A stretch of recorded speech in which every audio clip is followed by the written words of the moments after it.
At Jewelers Mutual, we're a little obsessed with jewelry. Obsessed like auctioneers with talking fast. 50, we're going to sold. Pop stars with auto-tune. Yeah. And dentists with asking questions. So, how did he propose? After they've put their hands in your mouth. What? Great. Yes, we've made jewelry our obsession for over 100 years. We love it so much we named our kids Ruby, Amber, and Opal. Venti soy latte for Opal? At Jewelers Mutual, we insure jewelry and only jewelry, which is why people who are also obsessed with jewelry trust us with theirs. Thank you for visiting ChristopherMedia.net. What's up, everyone? Freddie the Pizza Man here, host of the Pizza Man podcast. Now joining forces with ChristopherMedia.net. Subscribe to the podcast on iTunes, the Pizza Man podcast.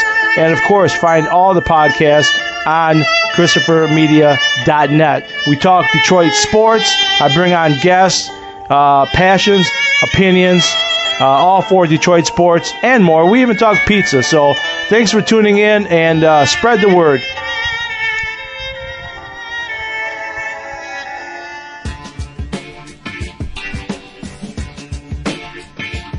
From Asmik Core Studios near Detroit, Michigan, it's Unregimented. Gangsters, what's up, guys? And now, here are your hosts.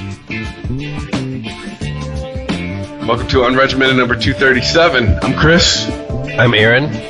I'm Rich. Happy anniversary, everybody. Is it our anniversary? It's the anniversary for Mr. Mueller.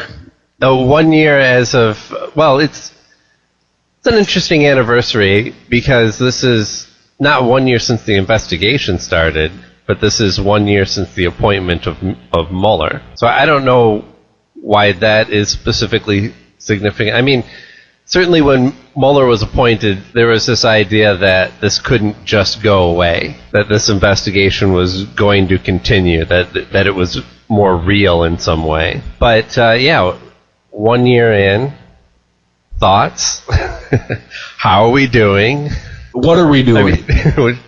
Right. I mean, that is the bigger question, especially this week. I mean, greater than just the idea that this is 1 year into the investigation, that marker is supposed to mean something. There's this story going around of Giuliani saying that he was told that Mueller's team told him that they couldn't even indict a sitting president, which is, it's true that something that's never happened before in history, right?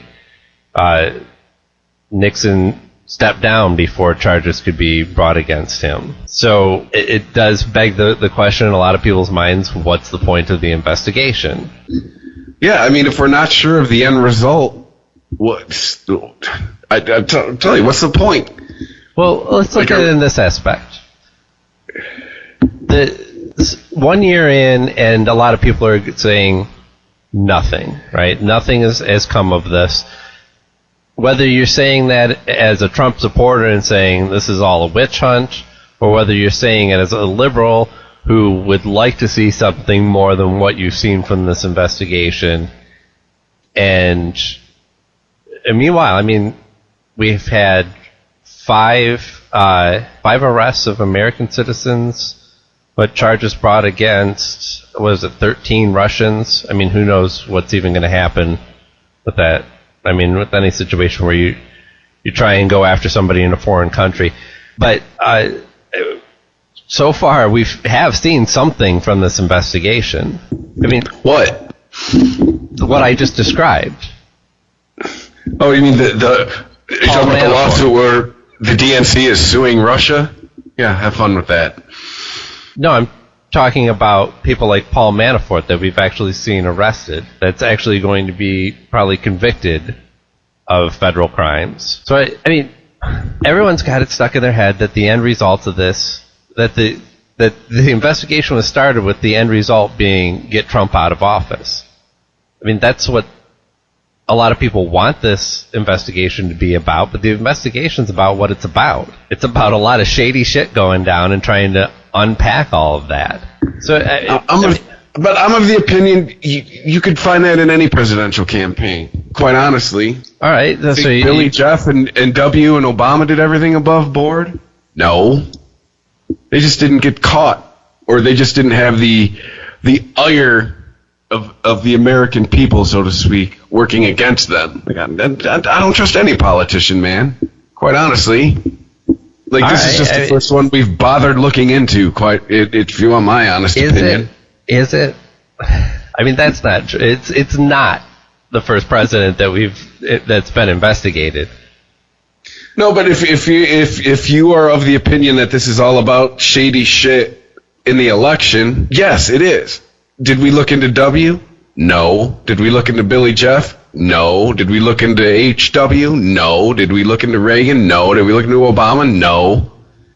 You think everything was above board in all those presidential campaigns? Come on now. We're talking about a system where the lobbyist with the most money wins. Certainly. I mean, well, yes, Trump is not the first president to come along and be corrupt in some fashion. This is just the first president where we're clutching our pearls that this guy got elected, at least in our lifetime. So honestly, something must be wrong since this guy got elected. Yeah, we're looking for the trap door on this. Where's the escape hatch? The trap door is us. I've been saying this since he got elected.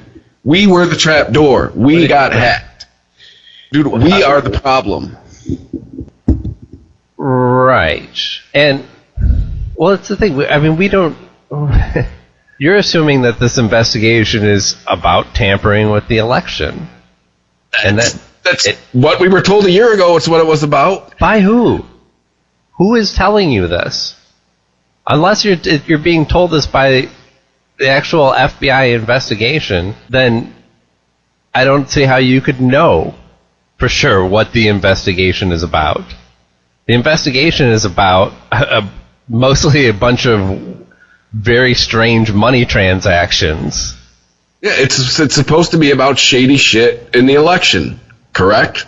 It's all surrounding the election, but nobody sat down and said, okay, FBI, this election looks really weird.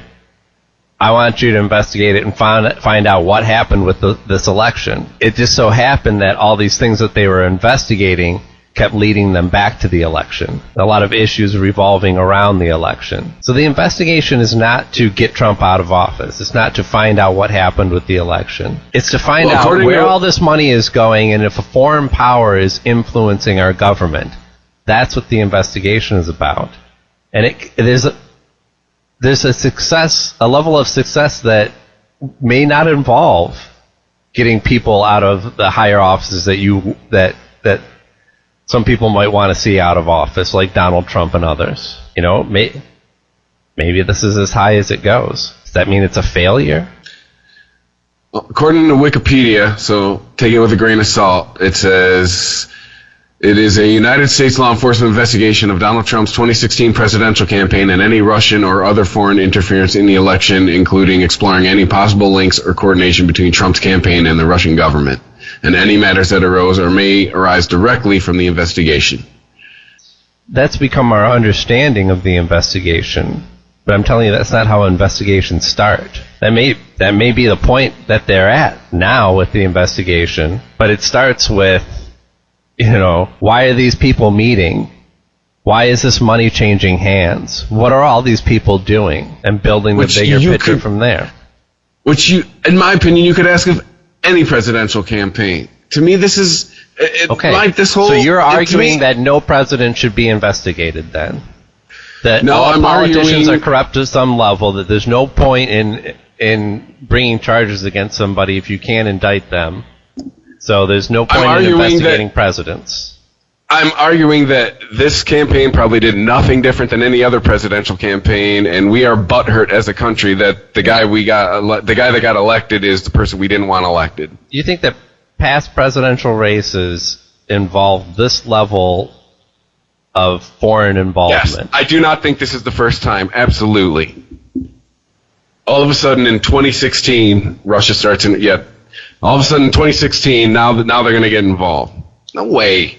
Well, it is interesting that the more information that we find out about how Russia manipulated Facebook and other social media, I mean, we saw the actual numbers this last week. I don't remember exactly what they were, but it was based on percentage of this misinformation campaign that they were doing. How much of this was specifically about a story about Hillary or a story about Trump, and how much of it was a story about racism, police shootings. Facebook was around in 2012. You think this is their first time?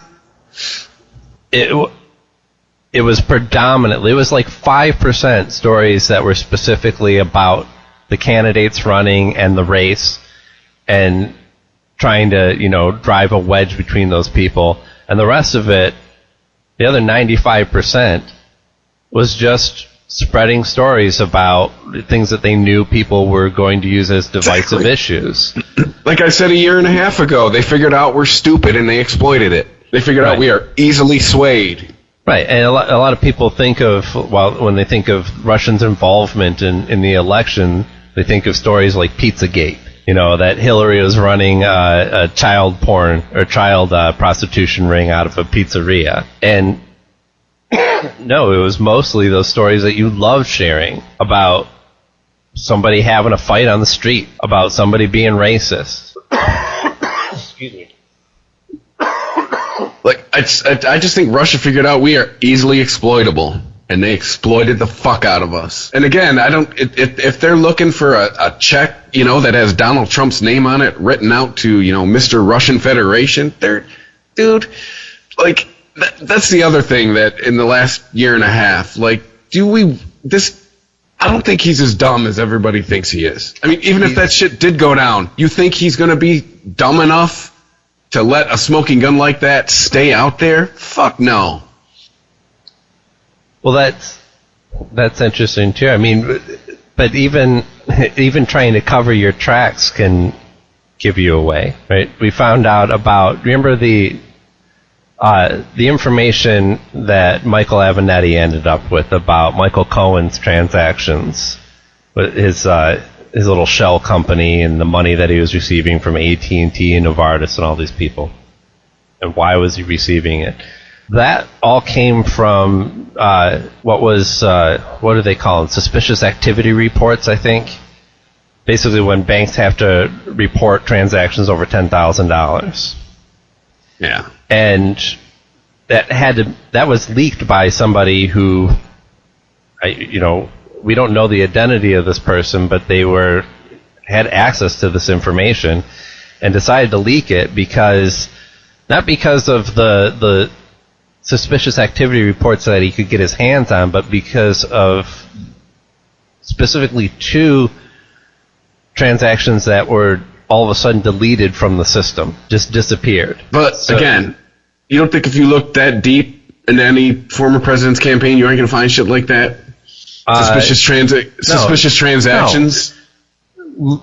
Not to this level, and I don't think that you do either. And I don't say that lately. Bullshit. I'm not. Then why would you even vote for anyone, Chris? If you think that everyone is equally as corrupt, well, first of all, you can't have it both ways. If Trump is this smart, then why is he left himself so exposed if he's doing the same thing that every president prior to him has done? They found literally nothing in a year. Look, we can't keep going over the same ground. We're just wearing a track here. But we've already gone over what they found so far. Indicting 5 American citizens is not nothing. If none of those American citizens is Donald Trump, what are we doing? Not what you want the FBI to be doing, obviously, because anything less than getting Donald Trump out of office is failure. I mean, that's what you're saying. Yeah, that's pretty much kind of seems why they started this whole thing. So we think he got in the office under shady circumstances, and we need to figure out these shady circumstances and get him out of there. All right. I mean, that's not the investigation. It may come to that, but we won't know until we know. And even if it does come to that, it may mean absolutely nothing. Oh yeah, as long as Congress is majority Republican, it all equals a big fat fucking zero. Because they're going to protect their guy. And shit, even if they don't protect their guy, Let's go back to 1998. Republican Congress, impeach Bill Clinton. He finished his term. So my whole point, I guess, is where is all of this going? Are we just playing Ralphie Wiggum here? Hey, I'm helping. Like, if this isn't going anywhere, like, what are we doing? I can't follow you. That this idea that unless you can guarantee success, you're wasting your time. This idea that unless Trump's removed from office, this is all a waste of resources. It's all worth knowing. It's all worth investigating. We have to. What is one of the habits of it's the old book that's been out for a while? The habits of highly successful people begin with the end in mind. What is your end game? What are you going for here? I guess that's my whole thing. Is this whole year it's been murky. What is our end result? Look, if you have a murder on your hands, it's pretty cut and dry. You go, what's your end result? To find the person who shot this other person, right? That's your end result that you want. But you don't go, oh, I pretty much know just by my instinct that this person is guilty of shooting this other person. So my investigation is all going to be involved in trying to get this person for the murder that I already know that they committed. Do investigations happen like that? I'm sure they do. We hear stories all the time about people sometimes even wrongly convicted, but the police have their suspect and they're not going to let go of it. But that's not how justice works ideally, and it's not how this investigation works. Okay, so Paul Manafort goes to jail. What changes? Okay, so a murderer goes to jail. What changes? Did people stop getting killed? That have been indicted who go to jail. What changes? What are you arguing? That people should just get away with crimes because it's hard to put them in jail? Because it's hard to investigate? No, I'm arguing what is your end game? Get criminals out of politics? Yeah, good luck. Because there's 435 other people plus 100 other people that you're going to have to investigate too. That are all as equally as corrupt as Trump and his administration. I mean, they take money from lobbyists. Doesn't matter what color their tie is. Okay. Isn't that technically bribing? I mean, my whole point is if you're going to go after one, then there's going to be a long-ass investigation. Because, I mean, if you get one, you think there's just going to be just one? Come on now. Just one what? Just one corrupt person in politics. Well, no, they've already brought charges against 5. So it's not just one. That's what I'm saying. It's not about just the one. It's not about just the president. Okay. Then what are we doing? If it's not about just the president, what are we doing? I'm not going to even justify an answer to that question anymore. I can't. I can't keep finding different ways to answer the question, what are we doing? If you don't know, then I don't know what to tell you. Because it seems like we don't know what we're doing. It just seems like we're looking for shit. You don't know because you're not in the FBI. You're not investigating it. Neither are you. Right. I'm not arguing this based on knowing what the FBI is doing or what information they have. Again, dude, if these 5 people go to jail, what changes? What do you want to change? What's your definition of change? What would you like to see happen? Well, if we're looking for Russian interference and improprieties in the 2016 campaign, wouldn't it mean Donald Trump gets removed from office? Like you've said it. We're looking for wrongdoing, right? Yeah. Okay, cool. We've indicted 5 people. They go to jail. What changes? Who knows? They go to jail. That's about it. Right. And you put a murderer in jail. What changes? Do people stop dying? Well, no, murders are going to happen anyway. The police can't stop them. Look, how many years have they been putting people in jail, and there's still people out on the streets killing people? What's the point? Let's just let them all out. Why are you arresting these people who are killing other people? It doesn't stop murders from happening. No, but if you're going after someone that you think is a murderer, but you put 5 other people that aren't the murderer in jail, did you really catch the murderer? Aren't the murderer or guilty of other crimes? I mean, that's how the legal system works. If they're investigating your friend and they find shit on you, they're not just going to go, oh, that's not our case. We're not going to investigate those possible crimes. Okay, well, we're a year in. He's still president.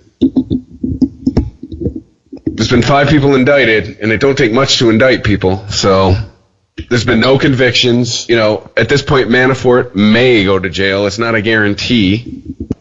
I wouldn't bet on him not going to jail.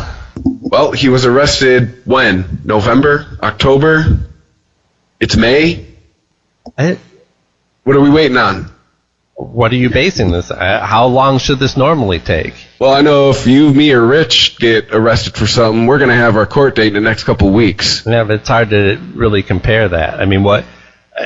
Well, it's the same legal system. No, no, it depends very much on what we got arrested for. If I got arrested from stealing from my employer and they found they found what I stole in my house, that's a fairly cut and dry case, yeah. That's going to go to court and get over with. If they find that I'm in some huge international money laundering scheme, no, I will not have a court date next week. Well, then what were you arrested for? What do you mean? All I'm saying is that not every crime gets you an immediate court date. If you're involved in something bigger, then it's going to take a while to prosecute. Okay, man. So, like, low-level drug dealer is arrested, and they want to get to the big guy. They're just going to sit on low-level drug dealer for, like, a year? Sure, why not? No, they're going to fucking prosecute him, put him in jail. They're going to get him for what they got him on now. They're going to maybe try to cut a deal. You know, if the guy's lawyer's smart, he's going to try to cut a deal with him. Yeah, I guess that's been my other thing with Manafort. If he's so fucking guilty, how come his lawyer has been like, all right, we got a whole bunch of shit, let's make a deal? If Manafort is this smoking gun, like, why isn't he on trial yet? It's been 6 months. Fuck, dude. Cosby's second trial took what, 2 weeks? Well, part of the idea of prosecuting Manafort is to get him to flip on the president, right? Well, what he got arrested 6 months ago. What are they waiting on? What do you mean, what are they waiting on? That's what they've been doing. They present him with charges, and I'm sure they've also presented him with the idea that, hey, we have ways to make this all go away, too, but you got to make a deal with us. And, you know, the Manafort's lawyers are probably going, well, let's just see. I mean, maybe they have this, maybe they don't. Maybe the president will pardon you for all this and it won't matter anyway, so just hold out. In that scenario, he has shitty lawyers. You're going to just let your client sit in jail and go, let's see what happens.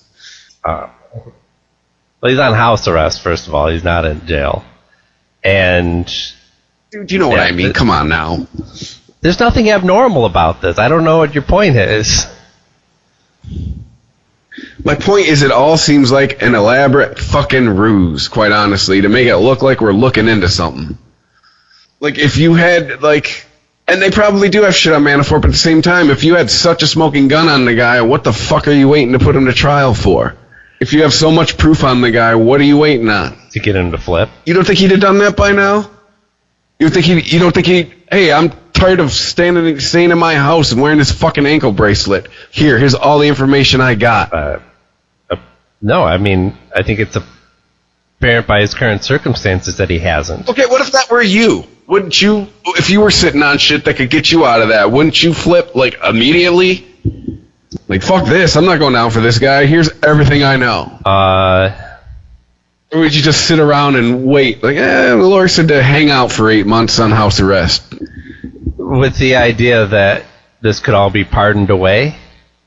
I mean, I don't know what I would do. Take the deal with the FBI and lose my reputation, or, you know, possibly salvage it by standing true to the president and receiving a pardon for it. But that's his options. Yeah, but we're also in this new crazy society where the court of public opinion seems to matter more than the court of law. You would think your reputation would be fucked as soon as you got indicted? No. Not with Republicans who are standing true to the president. I mean, if he flips on the president, he doesn't really have much of a career left over, right? He doesn't now. He could. If he refuses to flip on the president, faces charges, receives a pardon, he could be a martyr, and people would probably be scrambling to have them on on their campaign. Yeah, but the key word in everything you just said is if. If what? If he flips. It's just if. Yeah. So? Or if he gets It's an pardoned. unknown, right? Why is that a key but word? These are unknowns. These are things that haven't happened yet. His reputation is trashed as soon as he gets indicted. You think anyone in politics after this, even if he gets pardoned, is touching him with a 10-foot pole? Fuck no, you're poison at this point. Like, I'm not dealing with you. You've been indicted in the past for shady shit. I am not getting anywhere near you because I want to get elected. Like, doesn't matter what color tie they're wearing, blue or red. You're done, dude. Your reputation is done. You've been indicted for shady campaign finance shit. No one else is coming near you ever again. Yeah, but if you can paint the whole thing as a witch hunt, and that Manafort's just a victim, I think there's still a career for him to be salvaged there. Yeah, I don't. Dude, I think you're done. You've been indicted by the federal government. It's all over for you. Go work in the private sector. You're done in politics. At least if they're smart. Because you don't want anyone near you that has any whiff of any impropriety, whether you got indicted or cleared or not. So Rich had to step out. He's not feeling well. I figured that. So was it me and you? Yes, sorry. All right. Let's talk about something else then. Yeah. Let's talk hypocrisy. That's always a great subject. I don't know how liberals don't get whiplash from how quick they turn on this shit. Because the recent controversy over the statement about John McCain is what I'm referring to. And this idea, I mean, I'm sure everyone's heard it by now, but, you know, they were cabinet meeting talking about, you know, if they had enough votes to get something passed, and John McCain's name came up, and I can't remember who it was that was reported to have said it, but it was leaked that the person said, well, John McCain doesn't matter. He's dying anyway. Right? Wasn't wrong. Well, isn't he pushed 80 and has cancer? Nobody's fighting them on their facts. That's not the issue at hand. The issue at hand is that people think that was a callous statement that deserves an apology. Now, well, it seems like I think it was only 2 weeks ago that we had the Correspondence Dinner, the White House Correspondence Dinner, right, where all the conservatives got really upset over the jokes that were told about Sarah Huckabee Sanders and how can you go after a woman? And she was making fun of her, one of her own. She's a woman traitor, and liberals were like, "Oh wow, you conservatives can't take a joke." You know, and she told some pretty serious, dark jokes. I enjoyed how she stood her ground and said, "Fuck you, they're jokes." Right. It's not a direct quote. That's pretty much what she said. Absolutely. And now, here we are. There's an off-color joke made about John McCain dying, and liberals are now offended by jokes. And an apology must be made for this joke. I just hope they're ready I hope they're ready for 8 years of Trump, because I mean this is the kind of shit that's going to lead to him getting reelected or somebody worse. Well, I don't know. I mean, but both sides are doing it equally, though. You know, it's not. The outrage isn't based on what words were used or what tone. It was based purely on who is subject matter. Was it somebody that I like or agree with or not? That's what this outrage is being based on. To me, though, it's oh god, whatever. It's gonna sound like I'm defending the right, but the right's just been taking pages out of the left's playbook the last year and a half. Quite honestly, like, okay, cool, you guys are gonna do it. Well, we're gonna do it too. Now, is it right? No, but I mean, the be. In my opinion, that's what's been happening. Well, no, but they're running based on this idea that they are not the snowflake liberals, right? That these people, these liberals are getting offended by everything, and they're really just spineless. That's not us. We're not concerned about identity politics. And yet we see just as much of their own form of identity politics as liberals have. They're fighting fire with fire, man.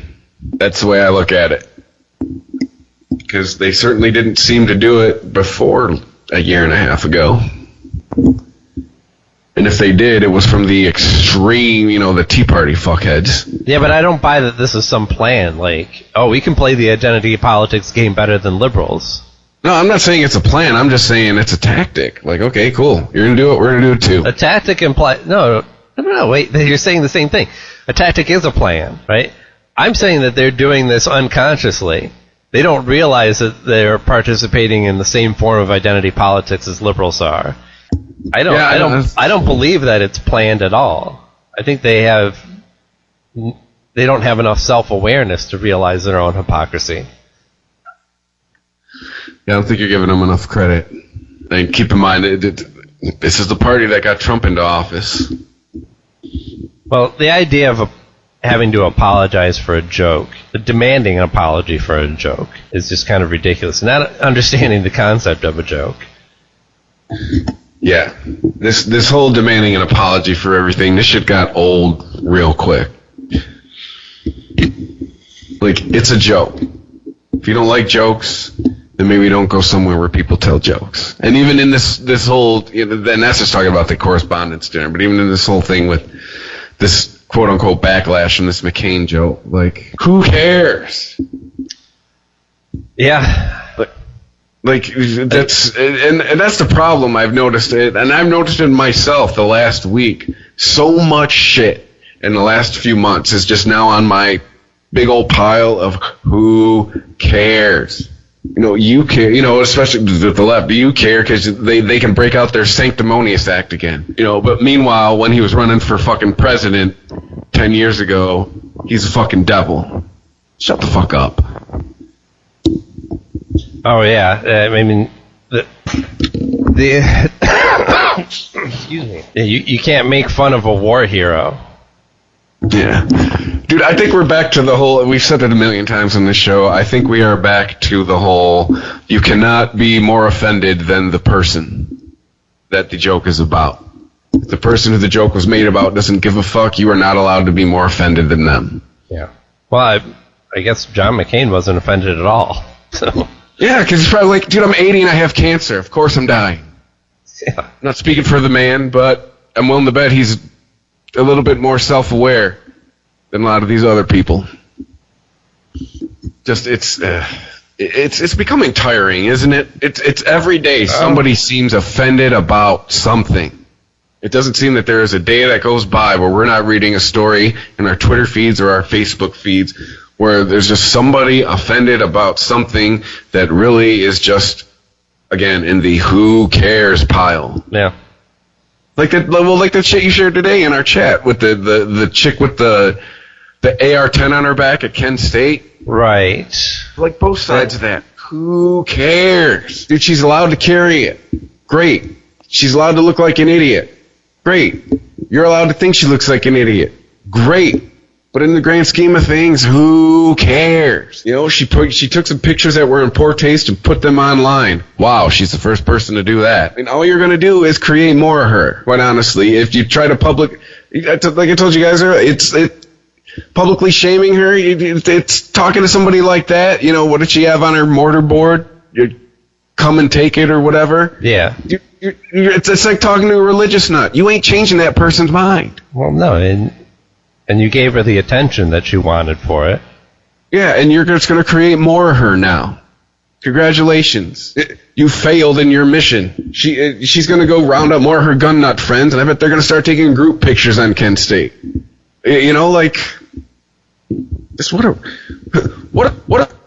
haven't we figured out in this last year and a half that this whole sanctimonious self-righteous act, we might need to kind of dial it back a bit? like getting Donald Trump elected as president wasn't, kind of maybe a sign of like, hey, maybe we should slow our roll on this shit. No, I think we've decided that doubling down is the answer. Yeah, cool. How's that working out for us? We're going to see in November, because this blue wave that's expected in November, I don't see it happening. The more we keep doubling down on shit like this, like we are not self-aware. We don't realize that shit like this is how we got where we're at. Because I've said it before and I'll say it again. Hey, people on the coast, the people in the middle of the country outnumber you. Might kind of want to take heed to that. Might kind of want to start including them on things. Because the more you tell them they're shitty people, the more they're going to double down. Dig their heels in. Whatever cliche you need on their stances on things. We're going to get something worse than Trump in 2020. What the fuck could be worse than Trump? I don't know, but we're heading for it in 2020. That is the biggest mystery, isn't it? I have no idea what our next president is going to look like. I mean, if you just look at the trend of the last 20 years, it's going to be a Republican again. Because it seems like since 92, we get 8 years of one, 8 years of another, 8 years of one, 8 years of another. Right. Well, even supposing that Trump does 8 years, I don't even know what the next Democrat is going to look like.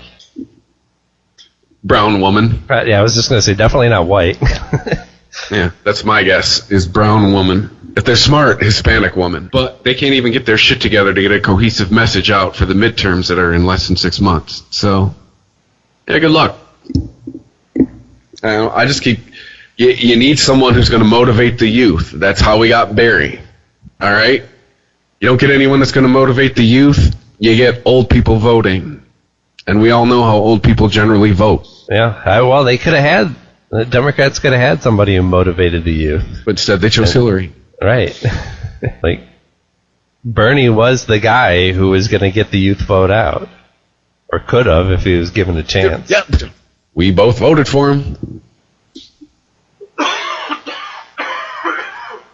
But instead, the DNC apparently already had their candidate coronated, and, we can't have him. So, yeah, good job. Way to go, DNC. I don't know, I think it comes back to we can't let the coasts dictate what goes on. Just because I've worked on the East Coast, I've worked on the West Coast. As much as they want to think so, that's not the real world. That's not the world most of the country lives in. They could think they're the center of the country, center of the universe, all they want, but they're not. Again, it's a numbers game. The population in the flyover states outnumbers you. Stop discounting them. All right, they showed you in 2016, if you discount them, they're going to fucking push back. The ideals in New York and LA aren't the ideals that are in Ames, Iowa. They aren't the ideals that are in Detroit, Michigan. They're not the ideals that are in fucking, Bismarck, North Dakota. They're not. We could say they are all we want. We can put them on TV all we want. We can put them in the news all we want, but it's not how it is. And it's not how it's going to be. Fuck. George Bush getting reelected for a second term should have showed us that 10 years ago. 14 years ago. Yeah. The fact, that was when most of the coasts were screaming that he was a war criminal. War criminal served 2 terms. So we just need to stop pretending that we have these ideals that we don't have as a group. We're letting the extremes speak for us. And 2016 showed us, whoops, maybe we shouldn't be doing that. I mean, how many polls had Hillary winning? All of them? Yeah, all of them. And, we're sitting here a year and a half into Donald Trump. So, yeah, maybe we need to make some phone calls to the middle of the country rather than, just to the coast. But this is just one podcaster's opinion. And also, stop using the phone. How about that one as well? You're calling people with landlines. I mean, but that gets into a whole other thing of how we vote and all that other crap. It's not the conversation we're having. So, good times. All right. Well, what else is going on? What else is going on? This deal with North Korea seems to be going sideways. Shocking. Mm-hmm. But you mean Kim Jong-un isn't an honest guy? Right. Get out of here. Unpredictable. That's not the Un I know. It's rock solid. Yep. Rock solid as his haircut. Level-headed. Yes. Literally, with the haircut. And it's all because of what? We're still participating in our war exercises. With South Korea. Yeah, I guess basis that's for his statement. And I guess what they can gather from satellite footage, that the North Koreans are disassembling their current nuclear facilities. The only question is, are they tearing it down or are they moving it someplace where we can't see? I saw that same article. Yeah. Yeah. Are they breaking it down or are they hiding it? Are they pulling in Iraq? Yeah. No, we ain't got nothing. Nope. We got rid of it all. Nothing to see here. Well, Hans bricks. Oh no.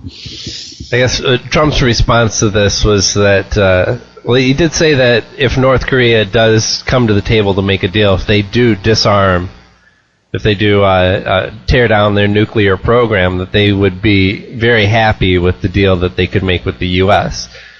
But also said in the next breath that if they didn't, that it would mean, I don't know what this necessarily means, but his quote was total decimation for North Korea. Kind of an oxymoron. I mean, not to be a pedant, but I don't know what total decimation means. Right? Means a barren piece of land where North Korea used to be. That's my guess. Yeah, I think I understand the point that he's making, but I mean, the traditional definition of decimation is to reduce by 10%, right? I don't know if you know the origins of this, but decimation would actually happen. It was something that you would that would incur when you lost a battle. The losing side would decimate their troops, literally go through, line up their troops, every 10th man gets the axe. That's our punishment.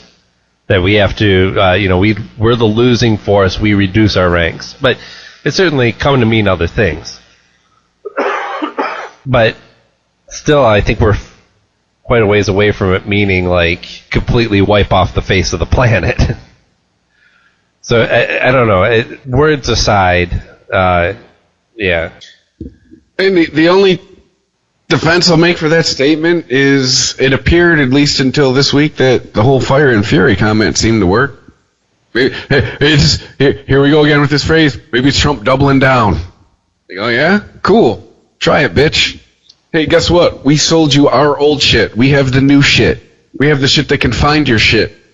We have the shit that won't crash into the ocean.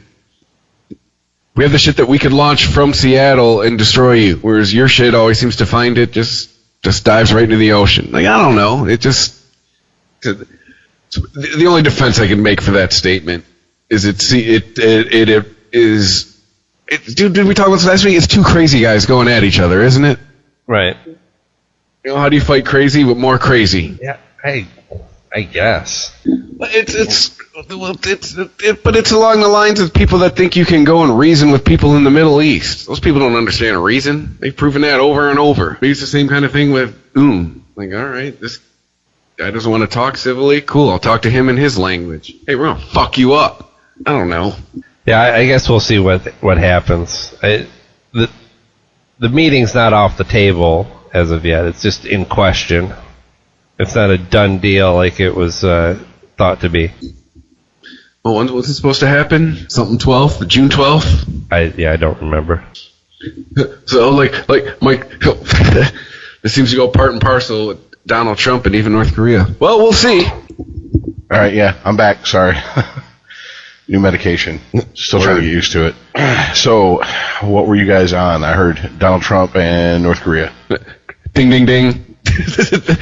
That is what we were talking about.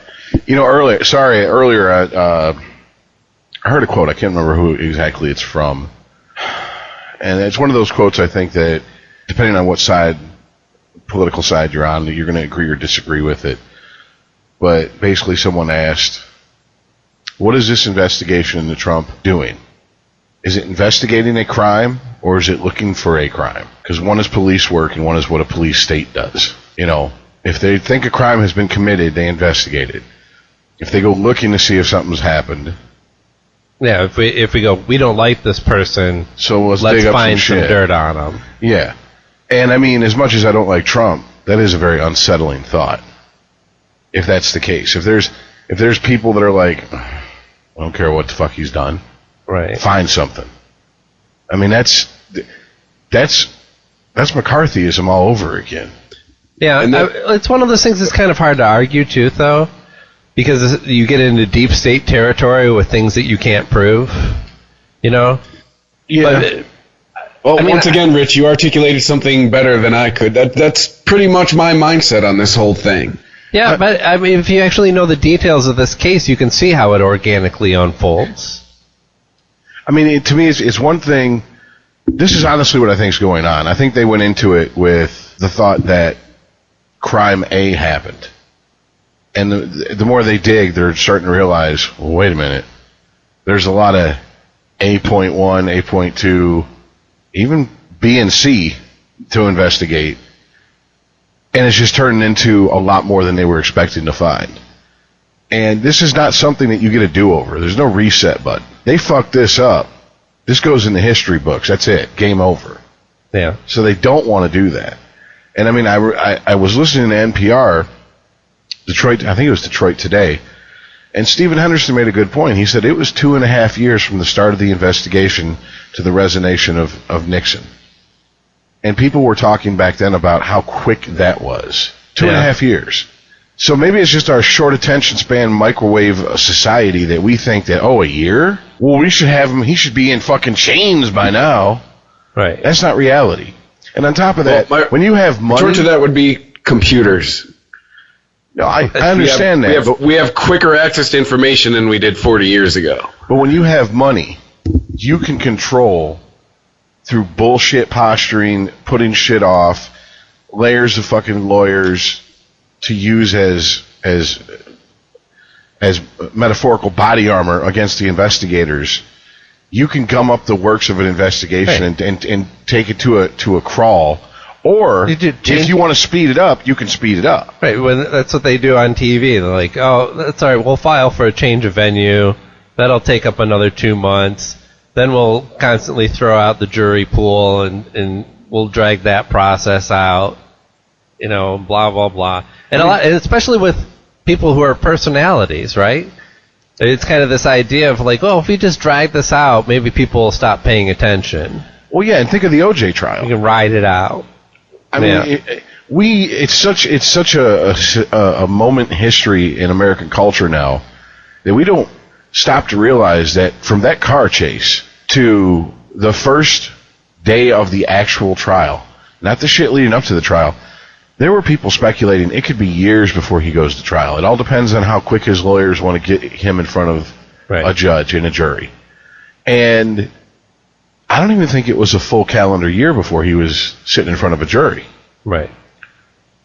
So, I mean, once again, you're dealing with Trump, who has money. He knows the lawyers. Jesus Christ, he called in Giuliani from the bullpen. You know what I'm saying? I mean, Giuliani may not be fucking Mariano Rivera, the closer, proper noun status in full effect, but that's a named person to throw out there, and that gums up the works in and of itself, because now you're introducing a celebrity, for lack of a better term, into the mix. And the story for a week was, what the fuck is Giuliani saying? Saturday Night Live did what, 2 cold openings goofing on him? Mm-hmm.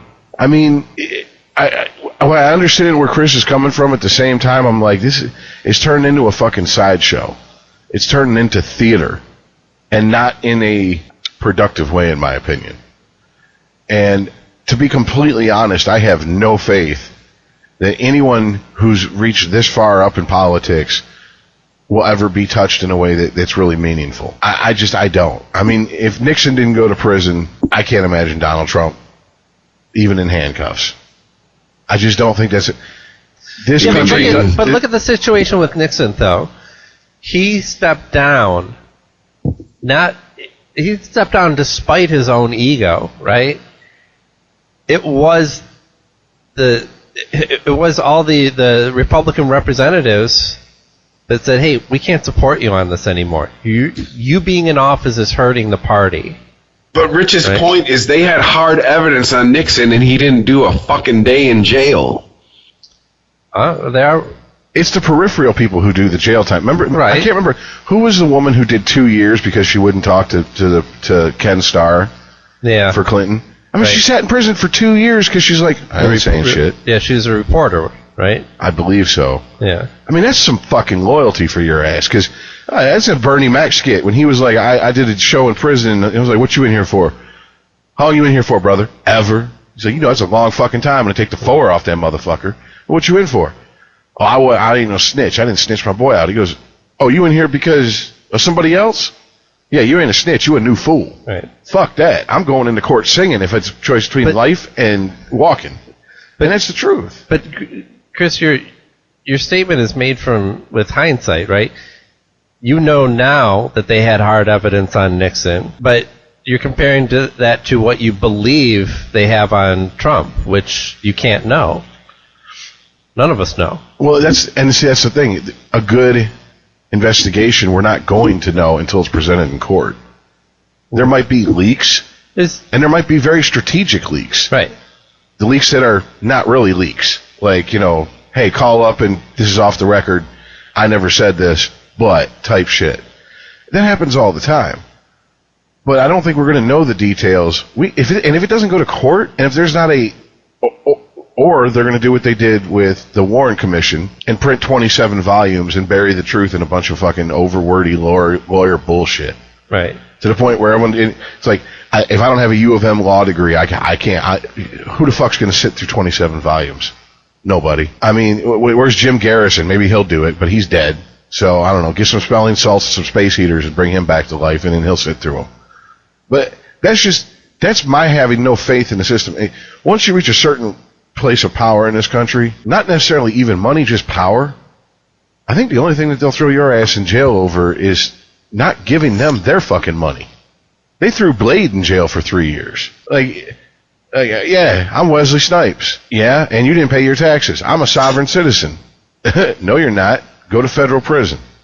That's like the only thing we really... I mean, that's what they got Capone on, for fuck's sake. They didn't get him on anything to do with being a gangster. He just didn't pay his taxes. Well, I think that was the only thing they could get him on. Well, that's true. It's kind of hard to get someone to testify when anyone who agrees to ends up dead the next day. Right. Which is, I have to say, there's a shocking lack of that surrounding this. Of people disappearing? Yeah.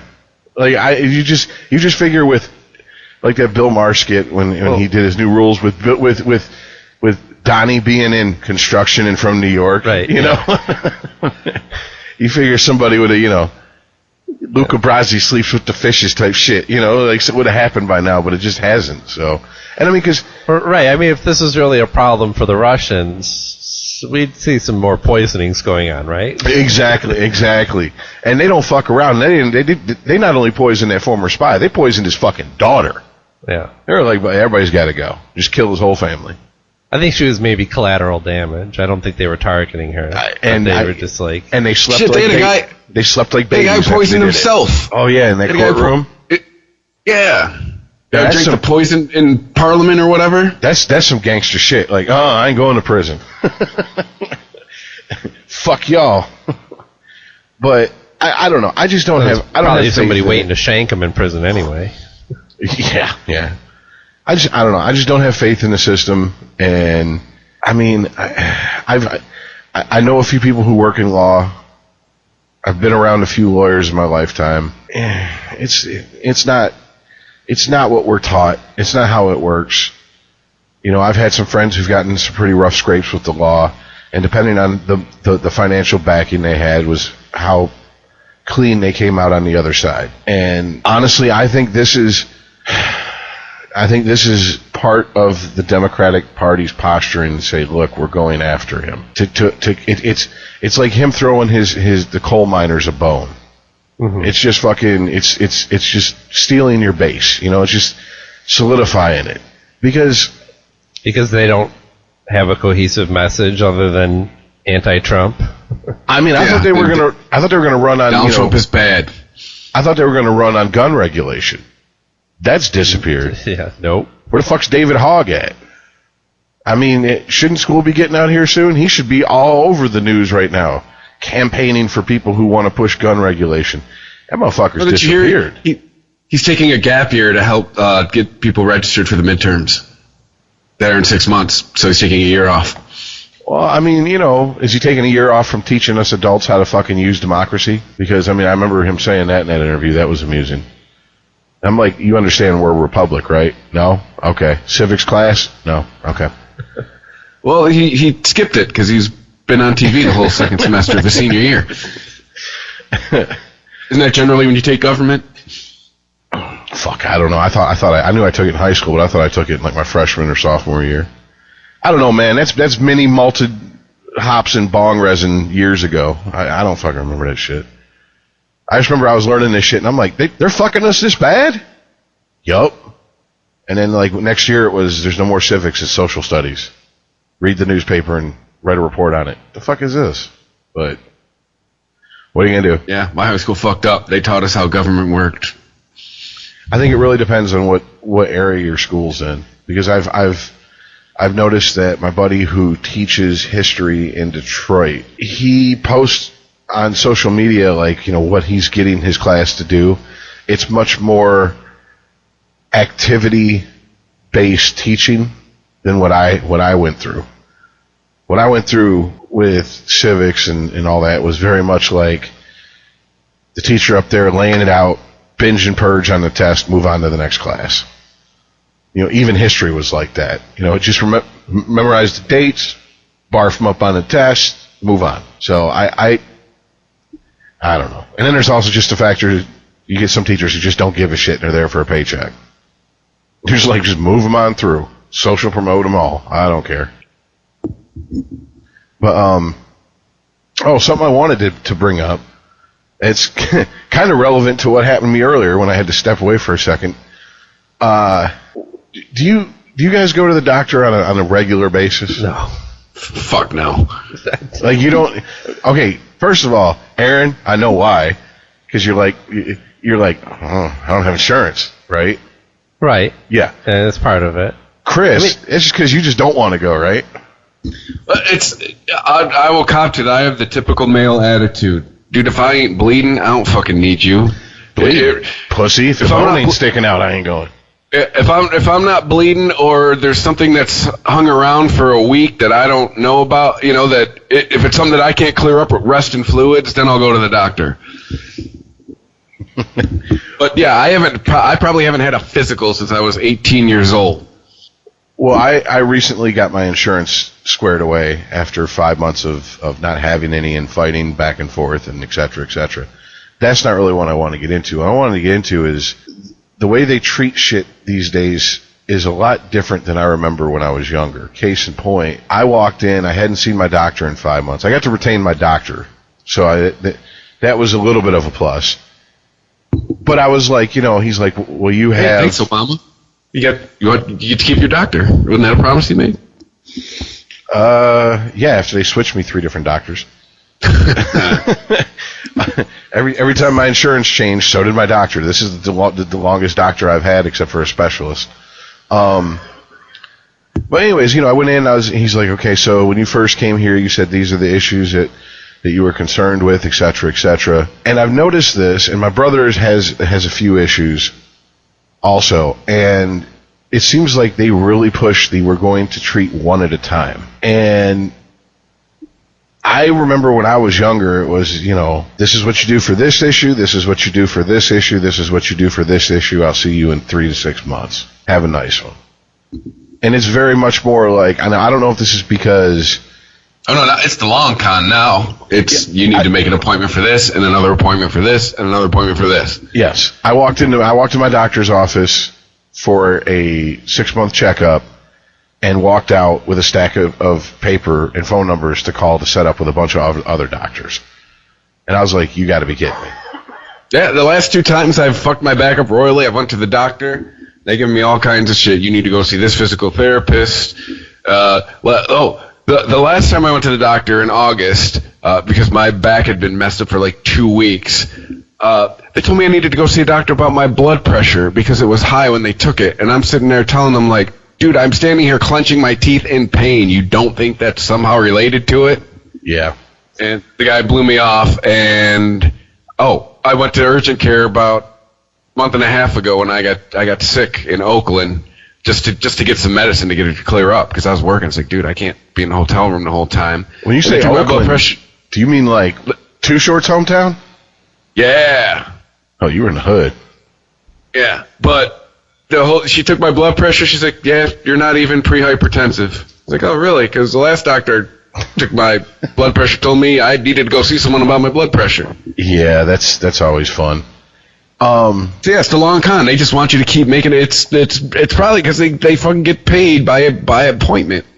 Well, this is something I've noticed also is, okay, so I have a particular heart condition. I've been on the medication for it for 4 years. He upped my dosage at some point last year. I can't remember the exact time. And in the last 6-7 months, I started noticing side effects that I'd never noticed. Well, I didn't realize there were side effects. I just thought that it was me.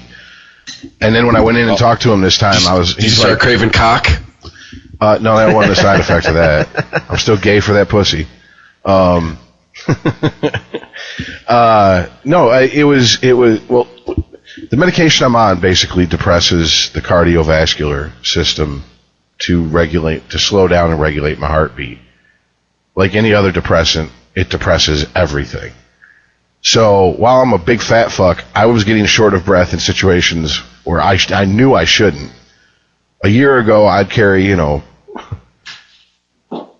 40 pounds of food up 3 flights of stairs and barely be winded, and now I'm like walking to the end of the driveway and back, and I'm sucking wind like I just ran a fucking marathon. And I'm like, okay. And I started having like just this feeling pending of doom, and just like I don't know how to describe it. And when I told him this, he was like, "Oh, well, we're gonna switch your medication like today." And I was like, "Well, why?" He's like, "Those are severe side effects." He's like, if you had that's bad news. He's like, if you had thoughts of like what do you call it, suicidal ideation or whatever. I'm like, you mean like pulling a Hemingway? And he's like, I guess. And I'm like, yeah, sometimes. I'm like, I'm in constant pain, and then all this shit starts, and I'm like, what the fuck am I trying to hang on to if this is my quality of life? I'm all about quality of life, not quantity. I understand I'm not here for the long haul. And he was like, yeah, I'm getting you off this medication immediately. Now, when I told this to a few people, some family, some friends, this is the reaction I got. Well, that's your fault. What's your fault? That's my fault that I was on that medication. And then I had those side effects. And I said, wait, what? And their thing was, well, you should have went on the internet and looked it up and realized. And I'm like, oh, because I'm going to go on WebMD and say I have a hangnail, and by the time I get off, I think I have a brain tumor, because that's how WebMD works. That's what I'm supposed to do? And I'm sorry, what medical school did I graduate from? Johns Hopkins? Well, that's up to what medical school did you graduate from? And research it on the internet. Sounds like a super sound strategy for medical issues. Exactly, yeah. And one of them, which was a family member, it got kind of heated, and they just wouldn't back off of it. And I was like, you know what? You're right. I understand. I shouldn't have wore that dress. I was asking for it. I got it. And this was a female. She got pissed, and I'm like, well, what the fuck you want me to say here? At what point do these doctors have a responsibility to disclose this shit? If I knew of some of the side effects, because not through my doctor, but through my pharmacy. Yeah. When I got the prescription, it was listed. Right. There was no severe side effects include, and then a list. This was something he come out with, and I'm like, well, if I had the information on it and it didn't say this, right. At what point is this his responsibility? Right, because when you look at these things without any kind of background, then it all seems to apply to you however you want it to. It's like reading your getting a tarot card reading or something, or somebody telling you something. Exactly. Oh, you're a Leo. That means you're this type of person. You're like, oh yeah, that's me. That's me. So it has this almost like self-fulfilling prophecy to it of like, oh yeah, that's definitely, I'm experiencing these symptoms. What you need is an impartial third party to look at somebody who has seen other patients on this drug and say, okay, I know you've seen other people take this drug. Let me tell you my experience and how that, and you tell me how that stacks up against what you're experiencing from your other patients. Yeah, and I guess I'm like one of the, I beat the odds. Maybe this doctor's appointment was the Monday before last, or Tuesday before last. Maybe I should have bought a lottery ticket because I beat some long odds, apparently. I'm like in a 3%, 2% of people who have ever taken this medication have these side effects. So, I mean, that's beating some pretty fucking big odds because it's a pretty common medication. It treats a variety of different things, but it was being used specifically for my heart condition. Whereas I think it's used for blood pressure for some other people in different dosages and stuff.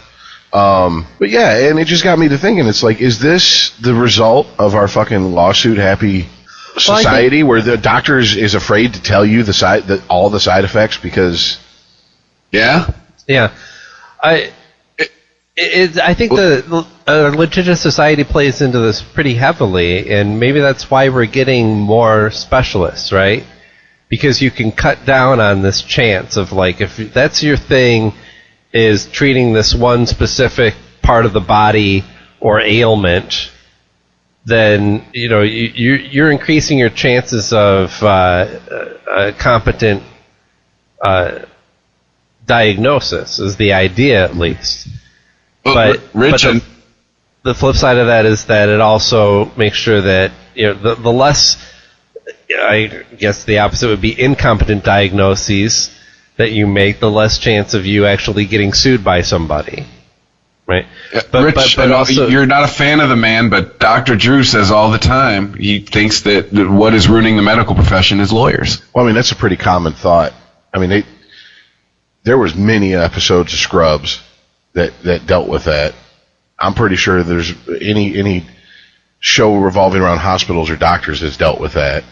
Because that's a common thing these days. I mean, I know this. Good old Ted. I know this for a fact. When my mom was diagnosed with cancer, the way things progressed, she woke up one night and she couldn't move from the waist down or from mid-chest down. She just couldn't feel anything. She couldn't move. Okay. And she had a phone on her headboard. So she picked up the phone. She dialed 911. They came, picked her up. They took her to Garden City. Garden City took one look at her, and they life flighted her out to U of M.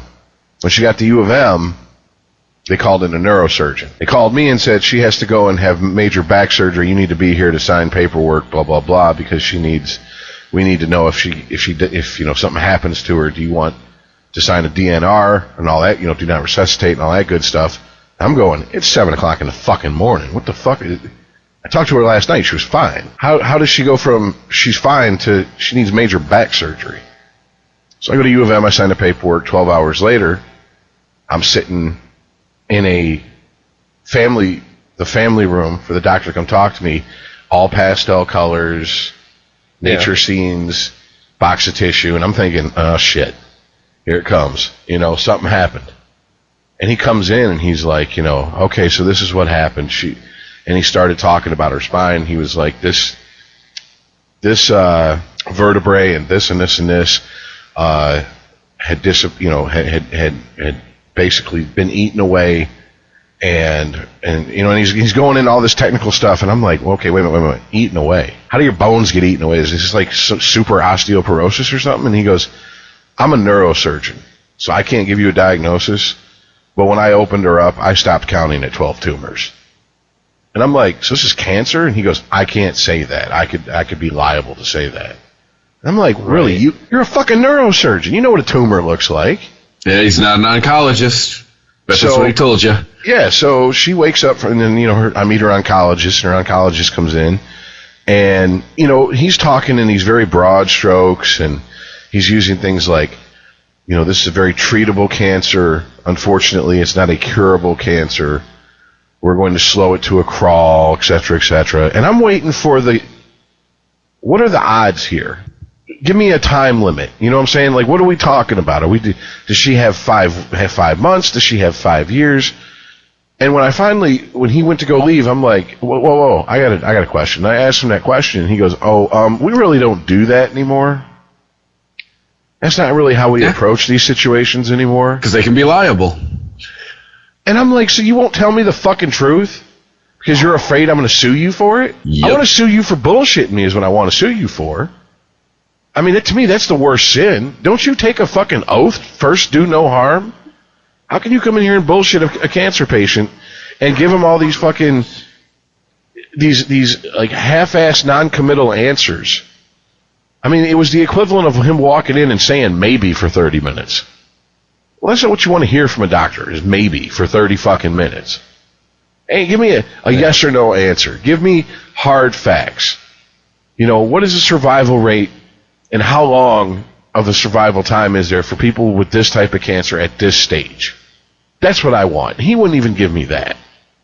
And I mean, it's just, it blows my mind because, you know, we talk about it on the show from time to time, the advancements we've made in medicine, and it seems like we would get more accurate with the predictions that doctors would make, and now because they're afraid of fucking being dragged into court, they have to be vague as a fucking pissed off wife is when she's fucking being passive aggressive. And it's like, this is just, it's bullshit, man. I feel sorry for anybody who has to deal with any type of specialist or a serious illness at this stage, because it's frustrating for me. And I'm an asshole because I walked in. I walked in. I was like, "Look, doc, here's the deal. I've been to see you for over a year now. You haven't done anything about my back pain. It's really starting to fuck with my quality of life. You either do something about it, or I'll find a fucking doctor that will. You've been put on warning. I'll see you in 3 weeks." That's what I told him, and I meant it. I will fucking find another doctor. I'm not going to sit here and have him go and then just fucking ignore everything I say. Like you said, Chris, with your doctor and your blood pressure. You're like, okay, I'm in fucking pain here, and he's just like, okay, whatever. Well, I need you to go see this. No, not whatever. Like, it'd be different if I walk in, I'm like, Doc, I think I have stage 4 metastatic cancer. I'm sorry, what medical school did you go to? Yeah. But I can tell you I'm in pain. I can tell you it's nerve pain.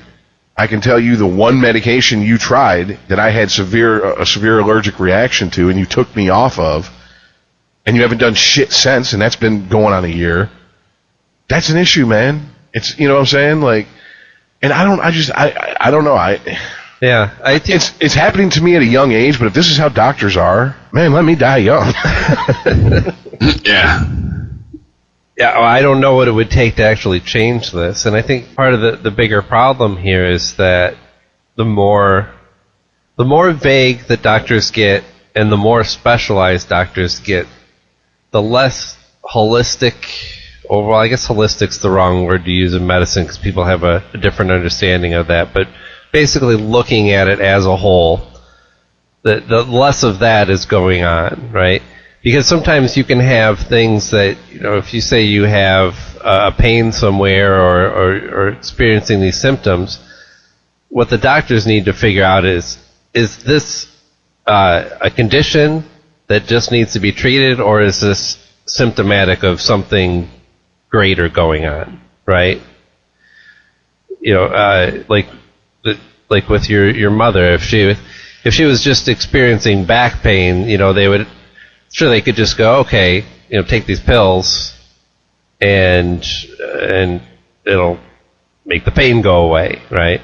But the bigger problem here is the tumors. Yeah, because and if it's not, but yet if you say I have back pain, and they go, well, go to this guy who's a specialist in back pain. Okay, but he's also the hammer that sees everything as a nail, right? He is the back pain specialist. He's there to diagnose back pain, and God damn it, he's going to diagnose him some back pain. The one thing I will say is that her neurologist, I remember his name, Dr. Sullivan, the neurosurgeon / neurologist, he looked at me and he said, and when he talked to my mom and me together after she had recovered it for a few days, he goes, you know, ma'am, didn't your doctor take any x-rays of your back? And she's like, no. He goes, okay, because we've taken x-rays, a full body x-ray, and he held up an x-ray, and he goes, and you see these are holes in your femur the cancer is eating through. Yeah, wow. So if I can see that now, and that's just the beginning of that cancer getting to that area, this could have been caught years ago. And she's like, well, I've had back pain for years. Well, there you go. See, I was just kind of guessing at that, but I suppose, like, this doesn't just occur overnight. You have symptoms that lead up to that, and that's what I'm saying. Is like you're going to catch less of these greater problems when you're just focused on, well, they present with a certain symptom, and I have a specialist that treats that symptom. The guy whose specialty is, just pain medication or whatever. I don't know what kind of specialist you'd see outside of a chiropractor for back pain, but he's not thinking tumors, right? No, exactly. What is it? And these are the things that your general practitioner is supposed to catch. Well, let's look at all options here. Let's get some x-rays and then see. Well, I can tell you, I have had the same back problem since I was 12. 12. Well, I mean, 30 years ago, I have gone to the doctor dozens of times for my back when it messes up, and all I get every time is, here's some anti-inflammatories and go to physical therapy. I never get a diagnosis. I always get, we don't know, here, try this. Well, I can tell you this for a fact. If you go in for any type of pain management therapy, because I was told this in my recent doctor's appointment, they ask you, what do you do, and blah, blah, blah, and I'm like, I smoke weed every once in a while. I'm not like a daily smoker. Yeah. And they're like, oh, well, then we can't really send you to any pain management therapy. I'm like, why? Right. They're like, no one will treat you if you smoke weed. Like, I don't want pain management. I just want to know what the fuck's going on. But no one can give me an answer. But see, that's the thing. Well, first of all, this has to be said. Maybe I am just like, maybe I'm like that Social Distortion song, Bad Luck. I don't know. But all the doctors and specialists I've seen, their communication between each other is shit. Yes, nobody reads correct. Anybody else's chart. Yeah. If they because they all think they know better than the doctor you saw before you. That's been my experience. So if you're going to send me to a specialist, why are you going to disregard what he puts down? That makes no sense, first of all. Second of all, is you're absolutely right. If they give you a diagnosis and they misdiagnose you, once again, we're getting into they're afraid that you're going to call fucking 1-800-CALL-SAM. Yeah. And I mean, it took me, because the heart condition I have AFib, it took me going to 2 hospital stays, 4 different cardiologists for them to finally, and me going, give me a copy of my medical records from this stay or visit. And I have a physical copy, and I took them in and handed them to them and said, this is what this cardiologist said, this is what this cardiologist said, these are what the 2 hospitals I was in said. And they finally were like, put it all together, yeah, you have AFib. Yeah. And they were like, I asked them, I said, why did it take all these visits and all these doctors for you to give me this diagnosis? And they said, 1, because it's very rare in people your age. Yeah. And 2, no one wants to misdiagnose you. Right. Well, right. And, I'm thinking about this, like, in this doctor's visit that I was describing earlier, when you go and present with back pain, right? And instead of going, let's get some x-rays, let's find out what's going on here before we start a treatment plan, that's less and less happening also because people are going, well, no, look, this is what I want, right? I saw a commercial for some miracle pain relief medication that's going to solve my problems. They described my symptoms in the commercial, and that's what I'm here to get, right? Don't take x-rays. I just want some pain meds. And also, I forgot where when you see all these fucking prescription drug commercials, right, and they have all the list of all the side effects that they I mean, honestly, I don't think that they are legally required to put those in the commercial, but they have it there as a disclaimer to cover their ass when it comes to lawsuits on this shit. Yeah. Right there, yeah. Right? But then on that plants another seed in that person's brain. So now when those medications aren't working out, well, they go, oh, well, I need to try something else because the commercial told me that, possible side effects were depression, and I'm totally depressed, so it must be this medication. And again, if you diagnose with somebody with, first of all, you have to diagnose them with depression, and then figure out what's possibly causing it. You know, there could be some greater issue here. Maybe you're clinically depressed, and you're just blaming it on your medication. Yeah, and it gets into just the discussion of why are we allowed to commercially advertise things that aren't commercially available? Yeah. Like, you're kind of hitting on part of the problem there, Aaron. Well, I saw this commercial on TV. I must have this. I want this. We shouldn't even fucking know what we're being prescribed until we're prescribed it. Well, that's the deregulation that happened in the 90s? Yeah. Well, just follow the money on this. I mean, on one side you have this flow of money going to lawyers and people who are suing doctors and hospitals. You know, this is its own fucking industry of people who are injured or malpractice suits and all this stuff. There's lawyers that specialize in these suits. Plenty of money over on that side. And the other side is with the prescription drug companies who are funneling money through their lobbyists to politicians to deregulate the things that, I mean, we used to not be able to advertise prescription drugs in these ways. Yeah, I remember when Viagra came out. It's not like there was like television and TV ads immediately. Right. It had to be out for. I think the first ad I saw was the very uncomfortable Bob Dole with a boner ad. Right. And it was like, what? More like a PSA. Yeah, I'm like, they're advertising dick pills. Okay, that's strange. Now it's so common. It's just like white noise. It's like. Right. It's like a car commercial. Come down to so-and-so Ford. Right. And in one way or another, what both of these groups, prescription drug companies on one side, lawyers on the other, they're both telling people that you can't trust the doctors. Right? The lawyers are saying the doctors are incompetent, they're going to fuck something up, they're on drugs, they didn't have enough training, they have other problems going on, something was on his mind, whatever the fuck. Something happened. You were a victim of it. You need some money. On the prescription drug company side, they're like, look, you don't need a doctor for any of this job. Sure, he's got to go and write off the prescription, but tell your doctor that this is what you should be on. Ask your doctor if blank is right for you. And see, that's the other thing. It's like when you go... Because your doctor is given up. He's a broken man, and he's going to say, sure, fine, whatever. Next. And this is something that is just really... Don't sue me. If I give you what you want, will you not sue me? Well, I think we're getting into more of the crux of the situation here is, and it's kind of something that we do as a country as a whole, not just with our medical symptoms, is they and especially in my case, it's anecdotal, but it is what it is. They treat the symptoms. They don't look for the problem. No one has ever bothered to look for the underlying cause to my back problems. They just go, here, eat these anti-inflammatories, go to physical therapy, your back will be fine. Great. But it's not going to keep it from fucking up in the future. That is what I want. Well, you know, I had one doctor that I was seeing, and I went in, and I said, you know, I have lower back pain.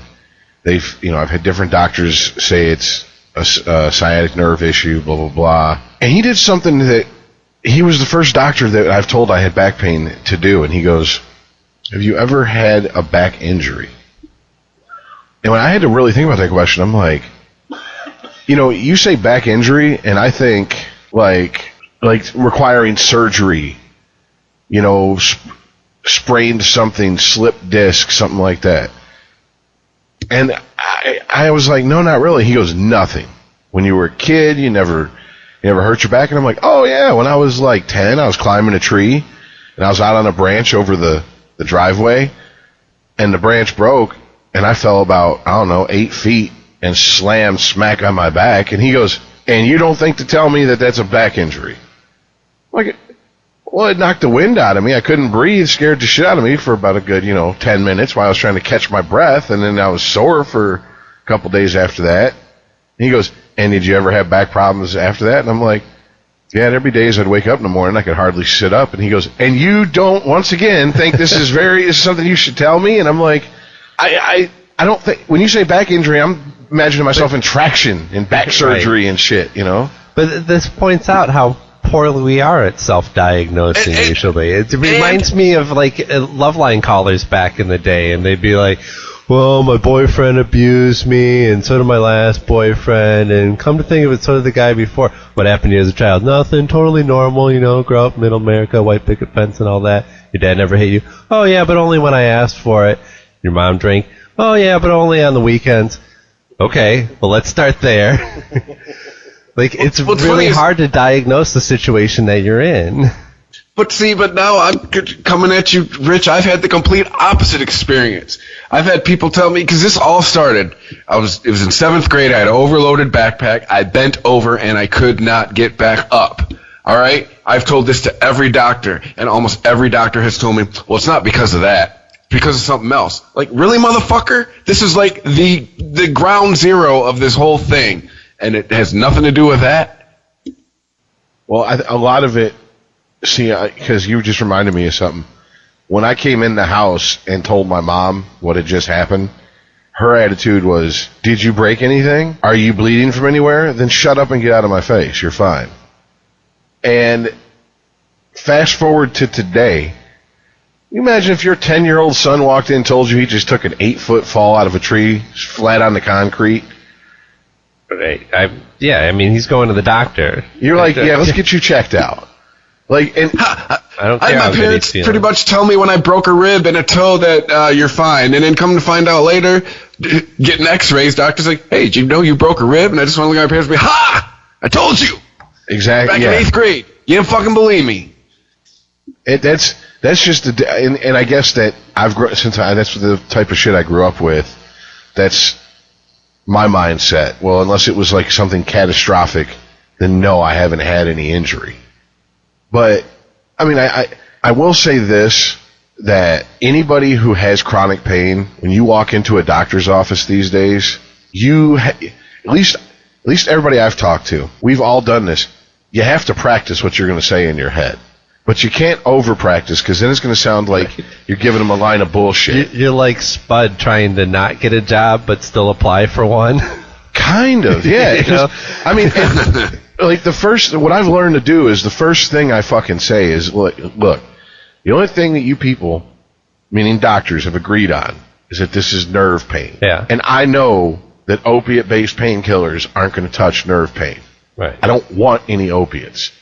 I don't want any narcotic painkillers. So, if you think I'm doctor shopping trying to get high, you can put that bullshit baby to bed right now. And more times than not, they'll listen to me after that. When I would walk in and say I'm in pain, and they would go, oh, well, just take some ibuprofen or some aspirin.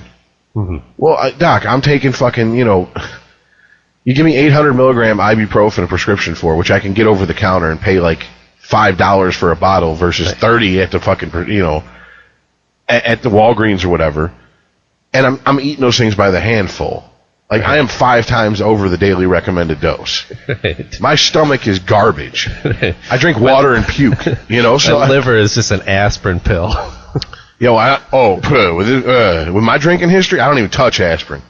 He's like, have you been on an aspirin regimen? I just start laughing. I'm like, no.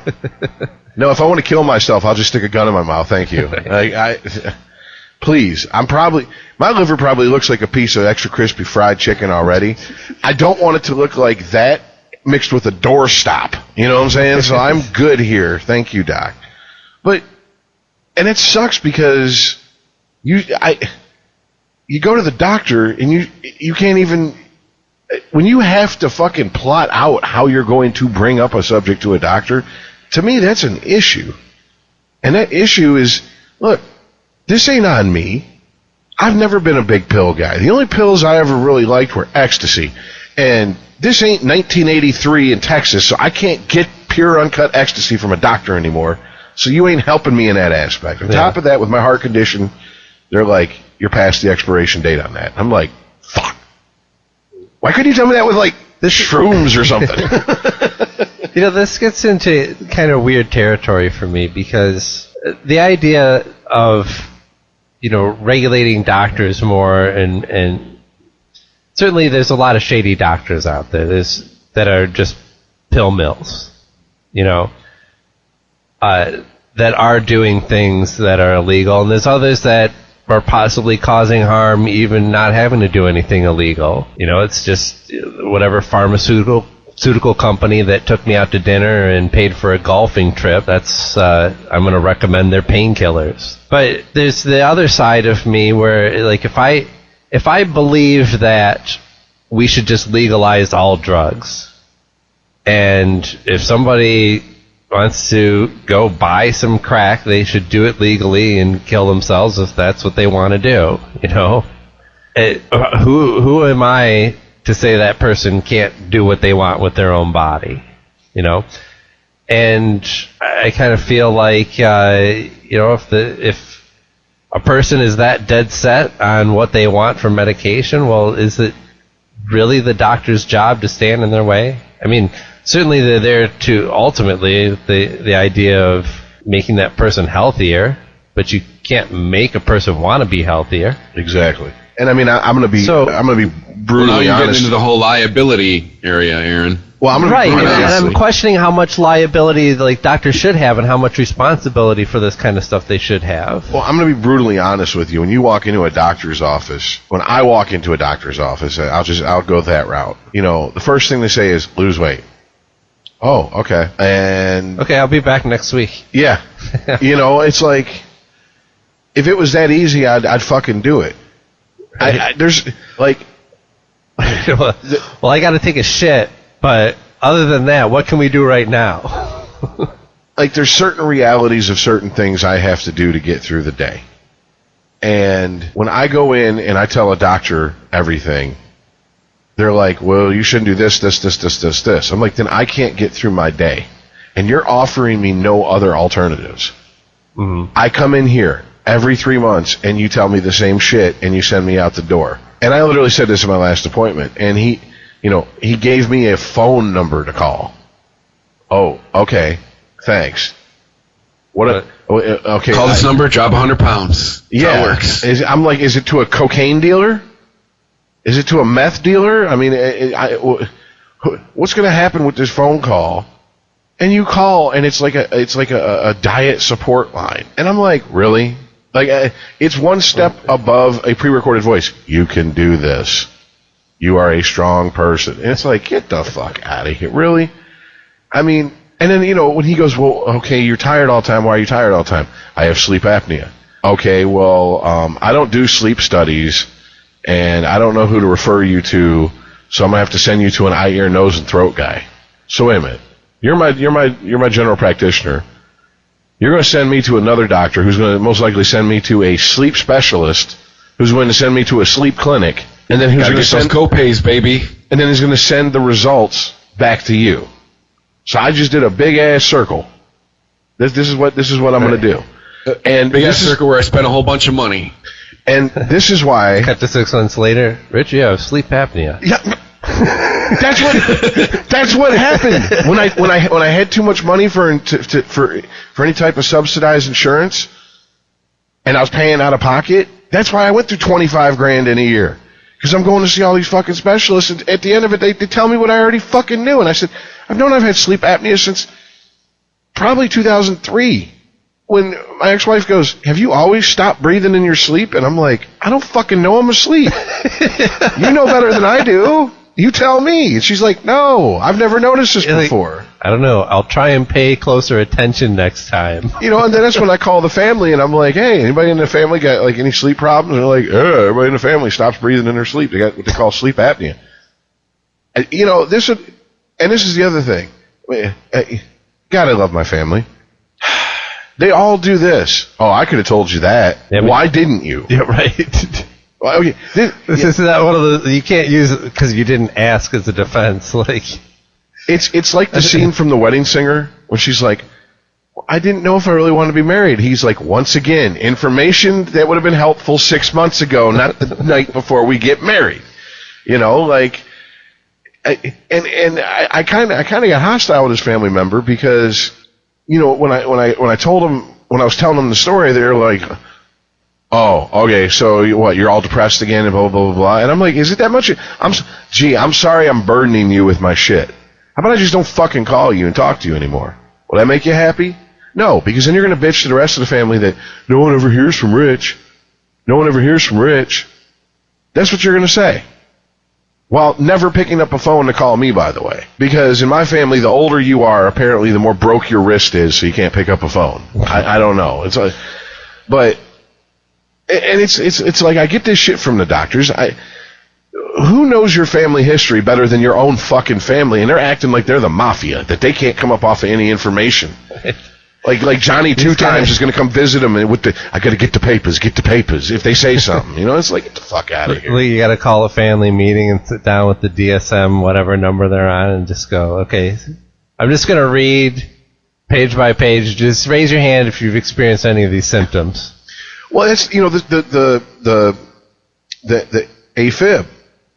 My father told me late 90s, mid 90s, somewhere around there, that he had a heart attack in his early 30s. Okay. No one else in the family knew this except for my stepmother. And I was like, wait a minute. What kind of heart attack do you have in your early 30s to where you miss no time at work and it's not that big of a deal to the point where I don't even remember you being in the hospital? And he goes, a small one. Okay, well, yeah, but... Well, here's the thing. AFib feels like a heart attack. Yeah. And come to find out that my grandfather had it.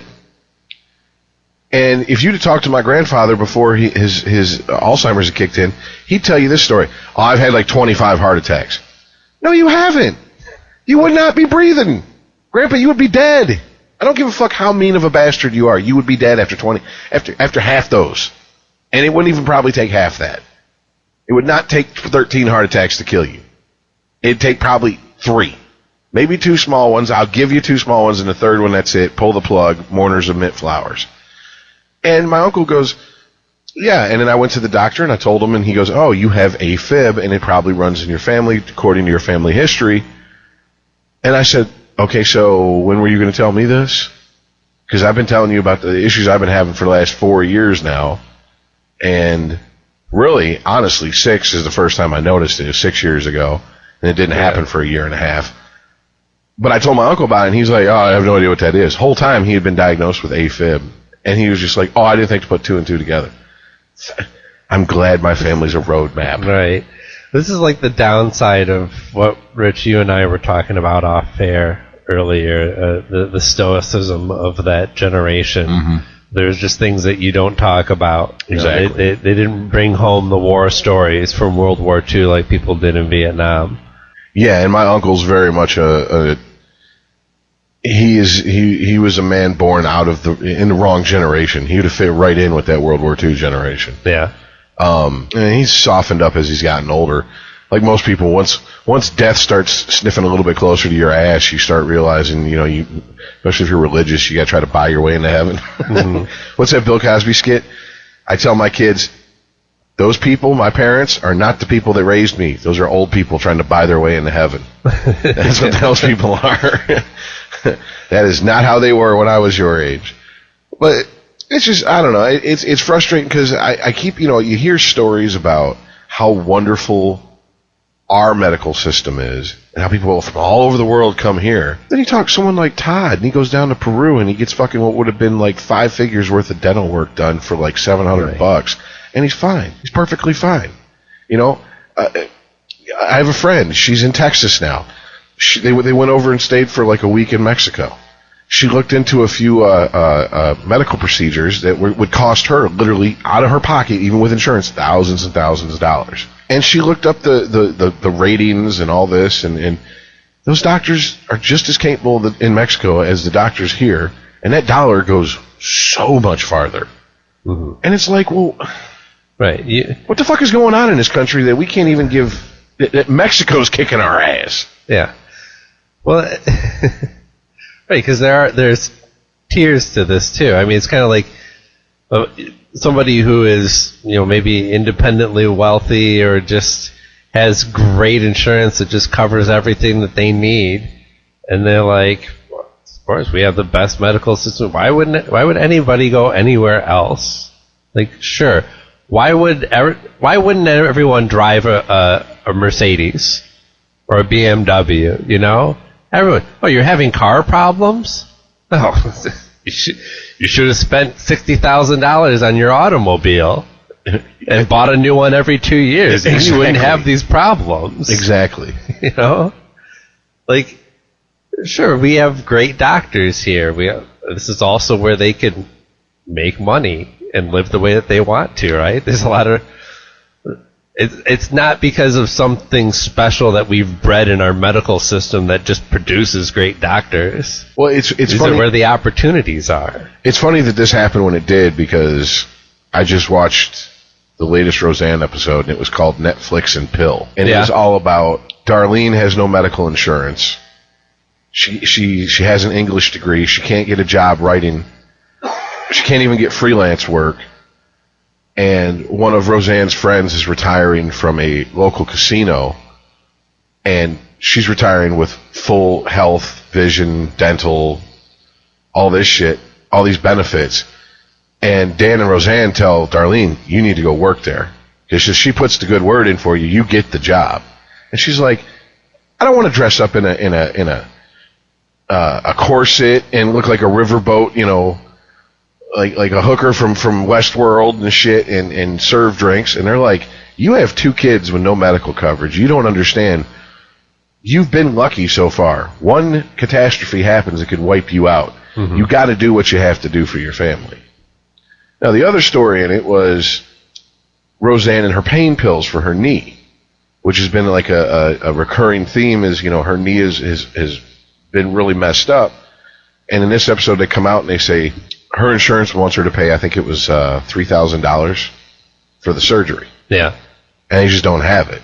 So the doctors keep giving her pain pills. And it come to find out, she's hooked on pain pills. She's buying them, like, from neighbors and shit, you know, and stuff like that. And it wasn't like on a very special episode of Roseanne. Right. Nothing was solved at the end of it. Dan finds her stash of pills. He takes them. He goes, look, I'm going to ration out your pills to you, and then call the doctor and make the appointment. We'll find the $3,000. I'm not having a strung out wife after 45 years of marriage. And at the end of the episode, she goes to get her water bottle or her ice bottle that she puts on her knee, and she opens it up. She pulls out another stash of pills. Right. And it's not played for laughs. Right. And she's just like a sigh of like, okay, I still have my holdout stash. It puts it back on her knee, and then that's the end of the episode. And I'm like, that's about it's sitcom-y because it is a sitcom, but that's about as realistic of a portrayal of that type of situation, because I will tell you right now, I would work a job for what I make right now if they had benefits. Like, I don't even, just give me the once, twice, you know, every couple of years raise, but give me benefits. Mm-hmm. Because once you start getting older, and I've told you this before, Chris, once you start going to the doctor and they start finding shit wrong with you, it ain't never going to end until you go into that pine box, buddy. That's just the truth. Oh, fuck no, dude. My parents at this point, they're both 171, 170. It is downright comical the amount of shit they have to take every morning. Yeah. That their doctors have them on. Yeah, I mean, I was 37 at one point. I was taking 4 different medications in the morning, 2 of the same medications at lunch, and then another night dosage plus a new medication at night. And I looked at my doctor and I'm like, is there any way we can, like, lower this? I'm not comfortable being on all this shit. Like, because the other part is all the liver damage. I mean, my dad's in liver failure. He's been in liver failure for like 3 years, and they're telling him it's because he gained and lost so much weight in his adult life. And I think that's bullshit, because he also found out, I want to say it's a couple of years ago, it was probably like 10, because that's how it goes now. The time just rolls by, that he took a thyroid pill every day for like 20 years he didn't need to take. Yeah. You're telling me that didn't do shit to his liver? Well, you're full of shit. I'm not a doctor, but come on now. Well, I have a buddy who, I cannot remember the medication exactly, but after years of being on it, and his teeth were horrible. I mean, absolutely horrible, like rotting out of his face. And this is America, so we always assume the worst about somebody. If you see someone with horrible teeth, you just automatically assume they never brushed their teeth. Oh. Oh, they're British. That's kind a meth addict. Someone who's been to many rural parts of the country, meth. These first thing comes to my mind. Yeah, so in other words, it's their fault. Right. Well, it turns out that this medication he was on, it speeds up tooth decay, and there was like a class action lawsuit because the pharmaceutical company hid this from everybody. And doctors were in no big hurry to connect the dots and see that this leads to that, because they were getting paid well by the pharmaceutical companies to push this medication. And as long as everybody was making money, it didn't matter. Everybody's teeth were falling out their fucking head. Right. And luckily I know a dentist that I can recommend you to. Yeah, pretty much. And I mean, I've seen it. I mean, a lot of the kids I grew up, I don't know about you guys, but a lot of the kids I was surrounded by growing up, especially in the in the single parent households, the boys were anytime the boys act up, dope them up, give them some. He's hyper, put him on Ritalin, put him on whatever the fuck. Yeah. Oh, he's depressed, put him on lithium, put him on Prozac. We're talking 10-year-old kids.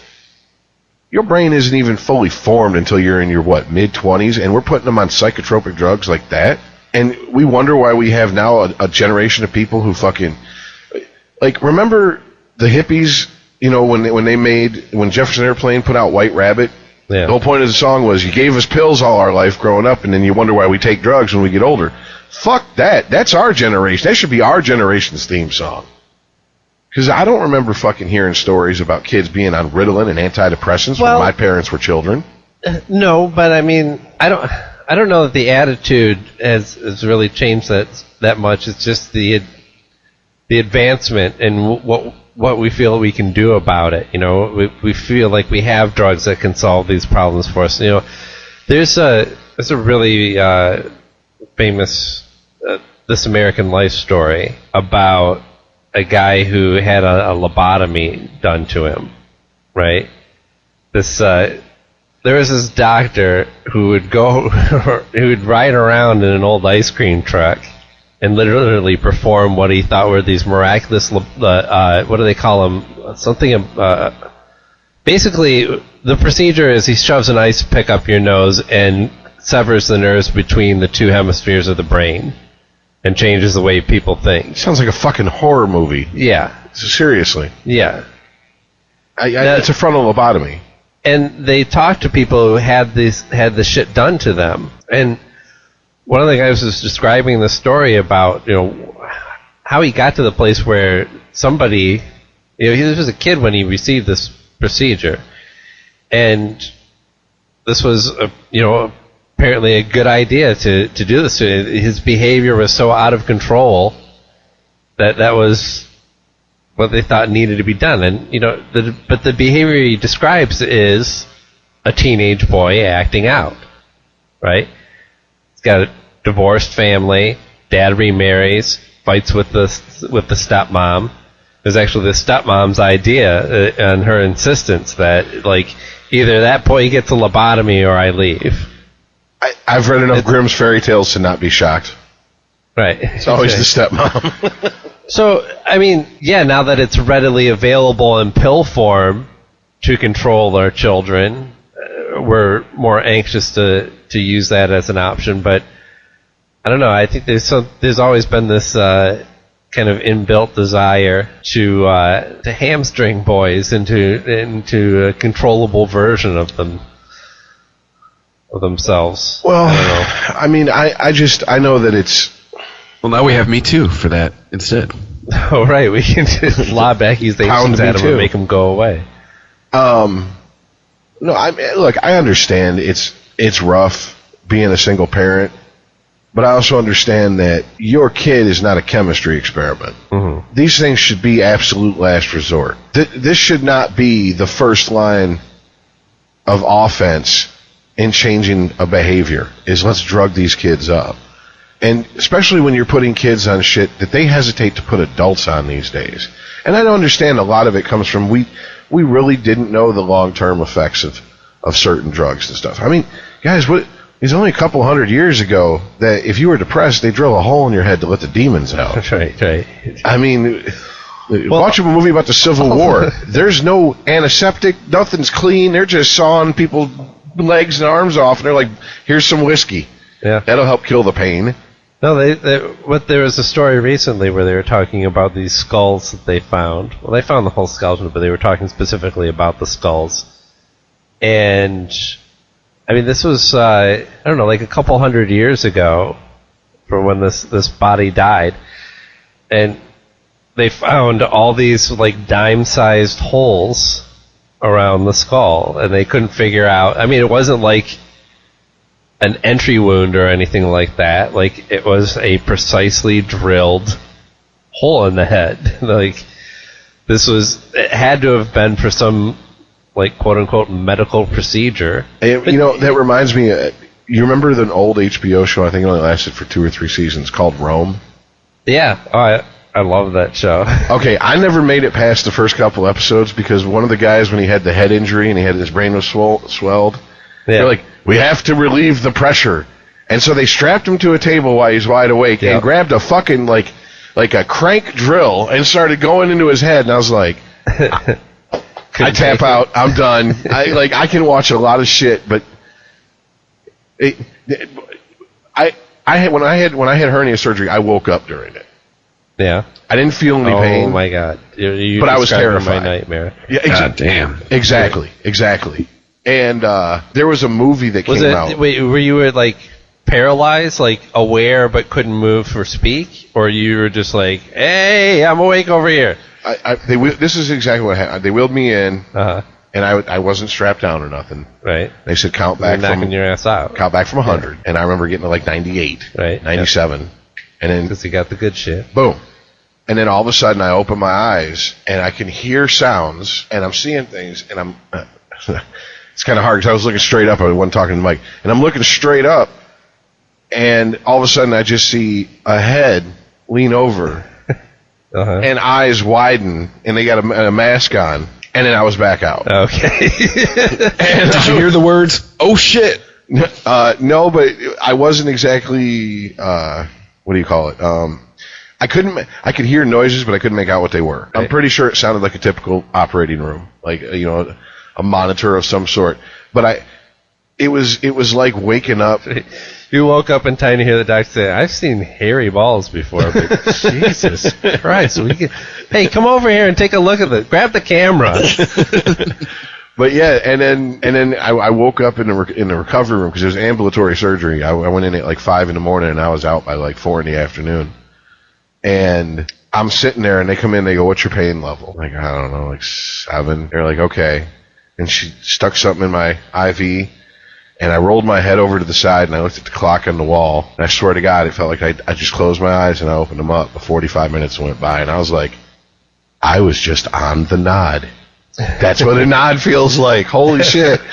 And, I told the doctor. Can I get some of this to go? No, here's the problem. I was into my Jello. I was ring the news. Somebody just came in and stole my IV. I don't know what happened. I was in a band with a drummer who was hooked through the bag at that point, and he was skin popping. So I knew where to go get the shit, at least some form of it, a version of it. But I liked it too much, and that's why I've never touched that shit. But I told the doctor what happened, and he goes, and he was and once again, why I told the surgeon, he ain't gonna admit to shit. Mm-hmm. First of all, that's what you have an anesthesiologist for. Right. That's not his job. His job is to open me up, fix the hernia, close me up, get me on my way. And his attitude was like, I don't know anything about that. Like, it's crazy. I don't know. I'm like you weren't in the fucking room? Seriously? And it's just, yeah. I think the moral of the story, Rich, is always say 7. 7 or higher. Well, and the other thing, I don't know if you guys have ever ran into this. I run into this at the dentist on the very rare trip I go that I can afford to. I broke a tooth at the gum line, and it got infected. My face swelled up, and then the pus sac burst.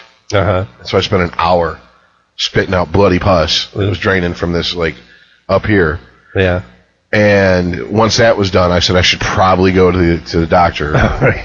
Went to the emergency room, and they start talking about the triangle of death. And I'm like, what the fuck is that? And they're like, this right here, between your ears to your throat to your nose. Anything in here gets infected, and it goes up here to your head, to your brain. Yeah. That's it, lights out. And I'm like, well, that's good to know. So what do I do? And they're like, you need to see a dentist like tomorrow. Now that infection's gone, we're going to give you a prescription for antibiotics so it doesn't come back, but you need to get that tooth removed. So I went in, and it was broke off at the gum line, and the root split when he was trying to pull it out. So he's pulling it out in chunks. And he sews me up, tells me not to drink through a straw or else I'll collapse the blood clot and get dry socket and all this shit. Yeah. And I'm like, I've heard about dental surgery. I'm about to get the good drugs. This motherfucker hands me a prescription for ibuprofen. Yeah. And I said, ibuprofen? And this is what he did. Oh, dude, really? Big tough guy like you? You can't, oh, are you in pain? And I'm like, play to that toxic masculinity. Yeah. Like, exactly. give me the fucking prescription for ibuprofen. Like, literally, my ex-wife goes in, gets 2 veneers on her front teeth, and they give her fucking Oxy. I'm like, you're shitting me. Did you blow the doctor? And she's like, no. So you don't have those jugs that she has. Yeah. Double D's get you OCs. Yes, that's exactly how that works. But I mean, it's just like, Jesus Christ. So, yeah, I know that in theory they're supposed to treat everybody equally, while at the same time treating each patient on an individual basis. But gun to these fucking people in the medical profession's head, I'm guaranteeing you, if you could get the truth out of them somehow, they're like, oh yeah, we look at a guy like you and read your medical history and shit, and you walked around with a broken leg for 6 weeks and you never even went and saw a doctor, you'll be fine.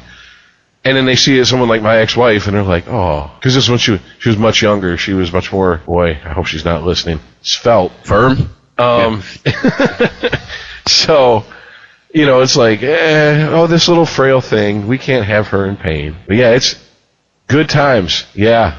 I mean, if you're in Iraq, come to America. You'll love our the quality of our medical service. If you're in Canada, stay where the fuck you're at. You're fine. Trust me. All right, so anything else on the docket? Another nice little morbid bow to put on the show.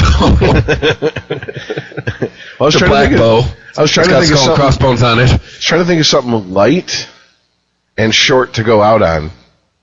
Oh, I know. What? The lady that called the cops, I believe it was in Oakland, California. And the ones and the black people barbecuing. Yes. And all the memes that have come out of that. Have you seen them? Was she the same woman that put on the goggles? Check out the cell phone. Yes. That meme. Yes. they have her over like. Oh. They put her over the I have it. They have Martin Luther King giving his "I Have a Dream" speech, and she's on the phone. They have her behind the Soul Obamas leaving the White House on their last day. She was on the phone. They had her in the Soul Train dance line. She was on the phone. The one that I just saw today that I posted, they had it's her on the phone, and you see Hank Hill in the background going, "That's right, girl. You tell him." Propane and propane accessories only. What was the issue anyway? That they were barbecuing in a public park, and she said you can't do that. And that's these are public parks that have barbecue grills in them. If you can't barbecue, what the fuck are the grills doing there for then? That's what I was thinking. Like, I don't know the rules of this particular park. Apparently not as well as she does. But isn't this something that goes down at most parks? Yes. Even with white people. Yes. I was going to say, Eddie Griffin had a whole fucking bit about, when Tiger Woods was coming up, he's like, now we got young brothers out there playing golf. And when the brothers get out there playing golf, you know what that means. Us brothers see that much green, we're going to start barbecuing. I mean, and it was just like, all right. Yeah, that's what you do when you're at a park. What the fuck is the point of it? I think it was like a family reunion. It's a park in Oakland. Come on now. Oh, and yeah. But I thought the memes were funny, and then I started reading up on it, and she's apparently being called Barbecue Becky now online. And wait, is her name Becky, or are they just referring to her as a Becky? No, her name's not Becky. Okay. Yeah. I just wanted to make sure. And Becky is for people that don't know is basically a way to goof on a what would you call it? Basic white woman. It's like I guess stereotypical white woman. Right. Which I was excited. I'm like, oh, so we can now make fun of people and attach stereotypical names based on their race. Good. Next time Only I get if they're white, Rich. Only if they're white. I was gonna say next time I get stiffed on the tip at work, I'm gonna be like, "What up, stiff Quisha? you can't break me off a buck to come out here, really?" But no, I know. I forget that for whatever reason, this river, or not river, but this only flows one way. It doesn't go both ways on a lot of the things. But I mean, I have to admit, it is petty shit. And then she started crying, which made it worse. And it's like, bitch, what are you crying? Like when the cops got there, and I guess they were like, we can't do anything. She starts crying. What are you crying about? Seriously? Leave the park. Go home. Exactly. Or go to another park. Exactly. It's the Bay Area. There's fucking tons of them. I mean, this is the type of shit that's like... Yeah, but the black people are everywhere. Okay.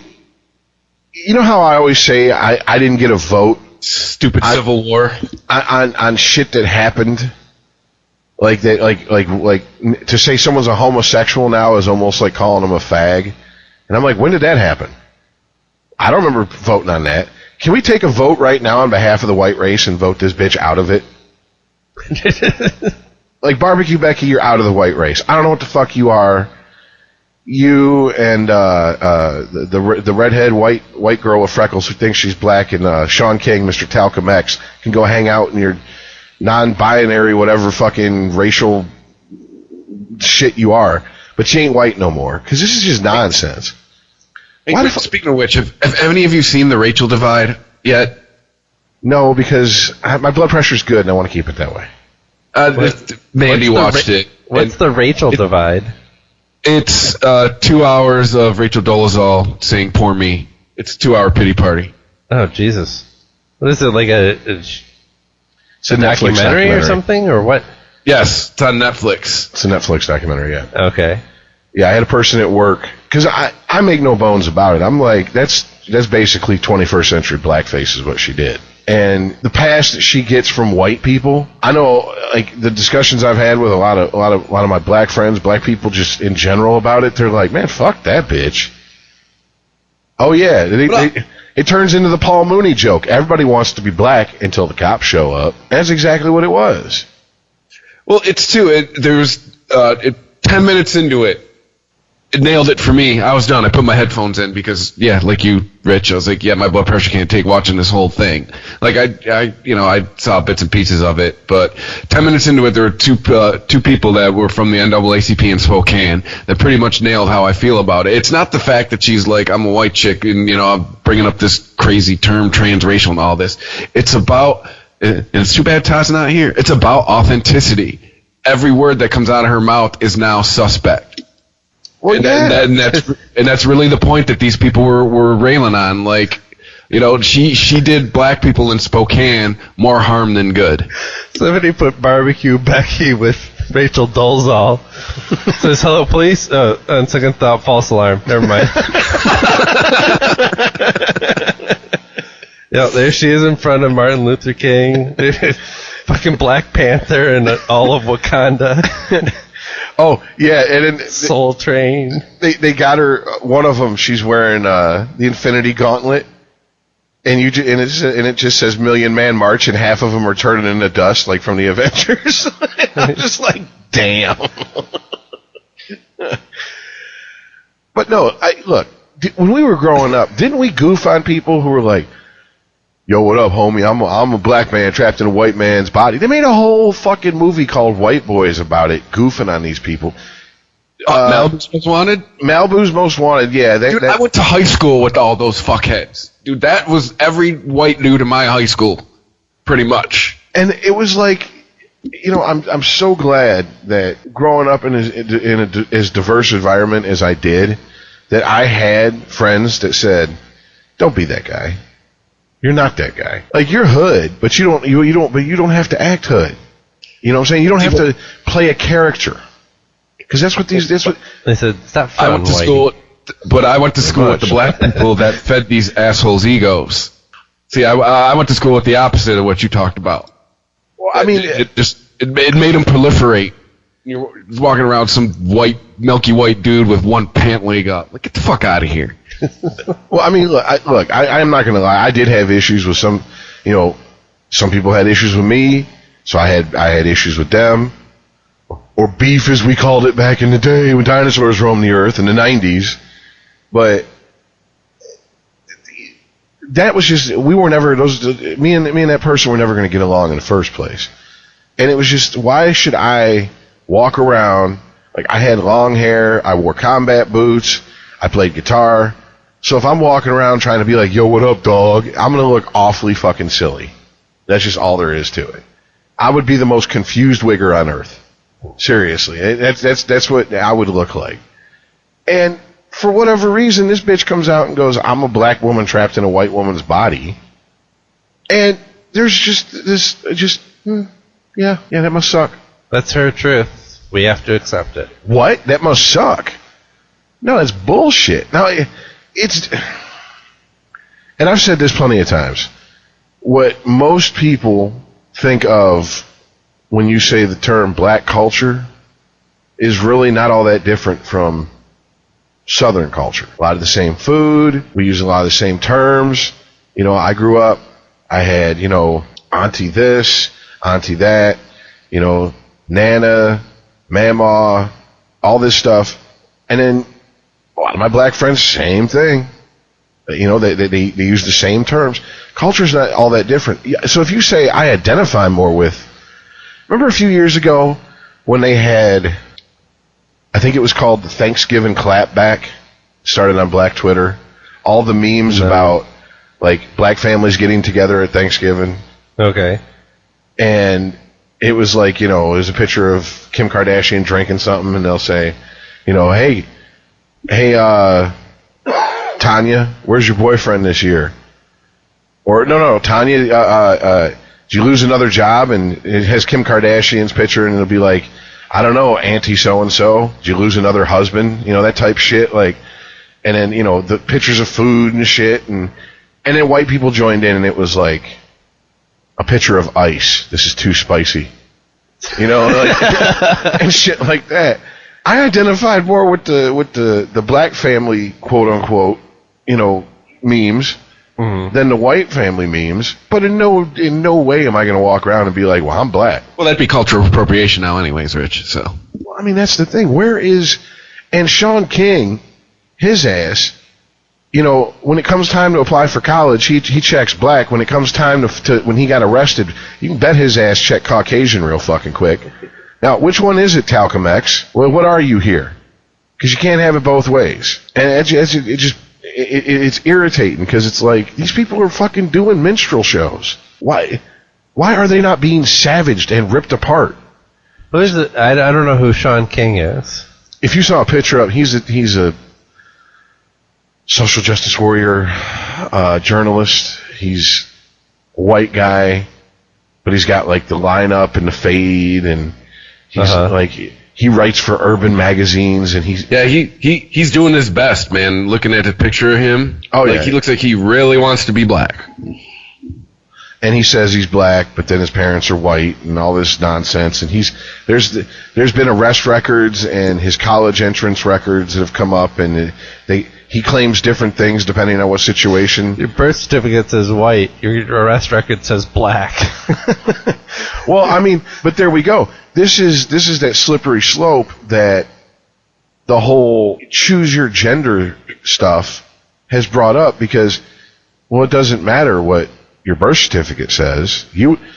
We have gotten to the point where some people will get highly upset if you don't say, I was assigned this sex at birth. What? You are biologically the sex you were born as. If gender is a social construct, the thing between your legs defines your sex pretty much on a biological level. Right. End of story. When you come out, the doctor doesn't go, so keep the penis or turn this into a vagina. What do you guys think? Well, yeah, and then there's like, how these oh God. Wait, let's ask the baby. I'm about to culturally appropriate some black folks here. How these tired ass Instagram Beckys have these gender reveal parties for their in utero brats and shit. Now it's like, no, that's wrong. You shouldn't have that. And that child isn't old enough to tell you if it's a boy or a girl yet. Motherfucker, your biology is your biology. Period. Until CRISPR comes along and we can start changing strands of DNA after you've been born, you cannot choose to change biology. It's scientifically impossible at this point. Stop with the nonsense. But this is the door it opens, because now you got people going, I'm transracial, and you have to accept it. No, the fuck I don't. No, the fuck I don't. And let me tell you something. In neighborhoods I grew up in, you get your ass kicked for doing that. I mean, it's just, I can't watch that documentary. There's no way. Rich, we didn't grow up in the same neighborhood, so you got your ass kicked in mine for doing that. So I think that crosses, at least when we were growing up, that crossed everything. It doesn't matter what neighborhood you're in, you do that, you're getting your ass beat.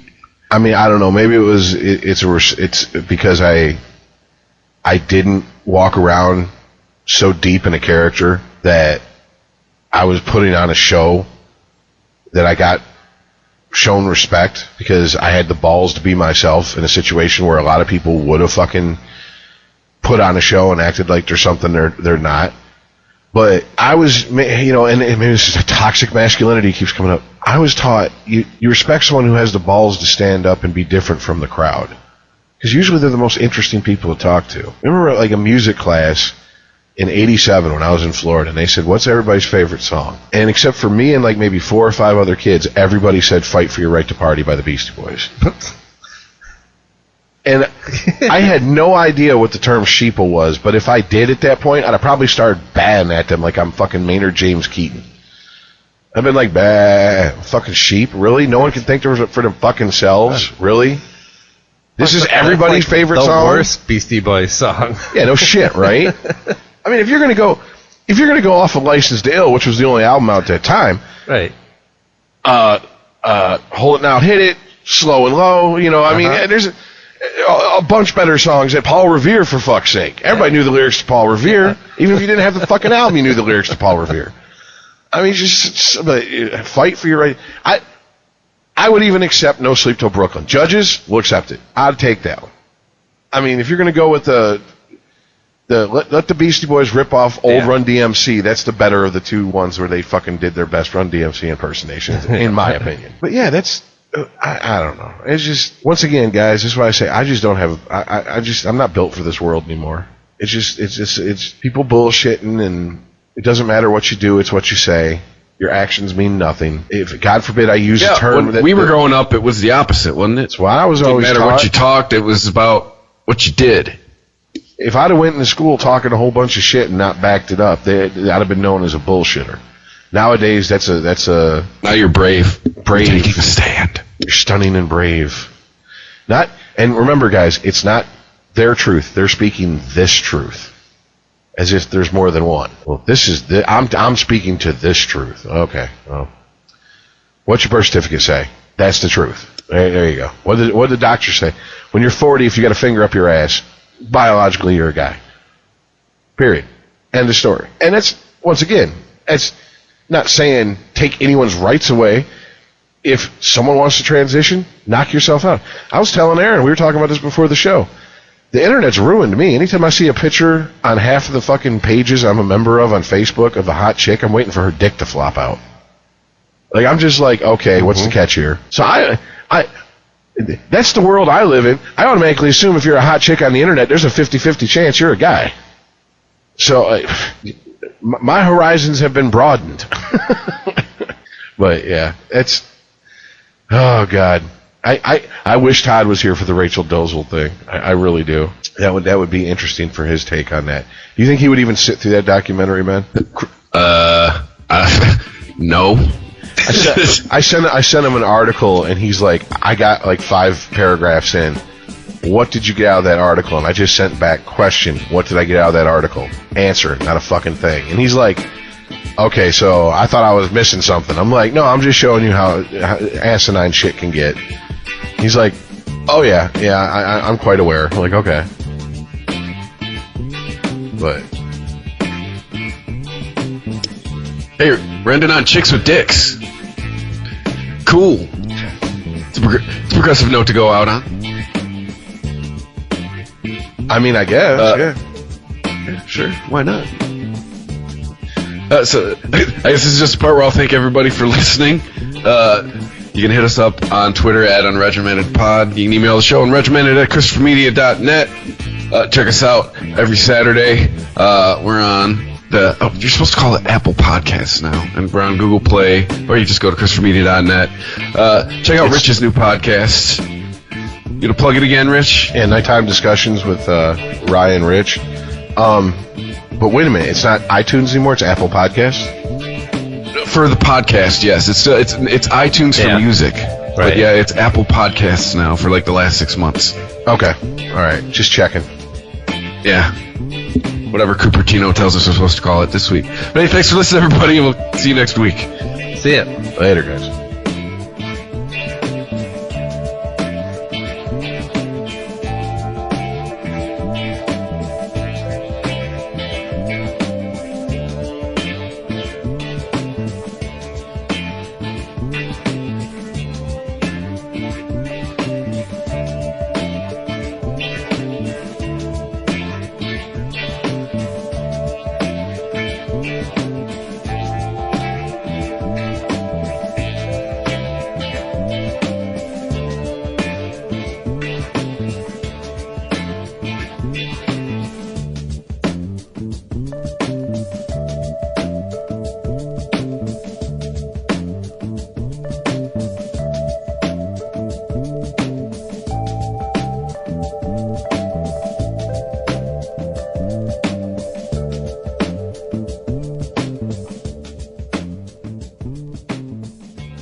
If you like this show, please tell a friend. Please follow us on Twitter and like and share us on Facebook by searching for Christopher Media. You can subscribe to all ChristopherMedia.net shows for free on ChristopherMedia.net. Please make sure to rate and comment on all your favorite Christopher Media shows. Thank you in advance for supporting Christopher Media by clicking on the PayPal button and by clicking through to all the sponsors who support ChristopherMedia.net. Thank you for visiting ChristopherMedia.net, and thank you for listening. Thank you for visiting ChristopherMedia.net.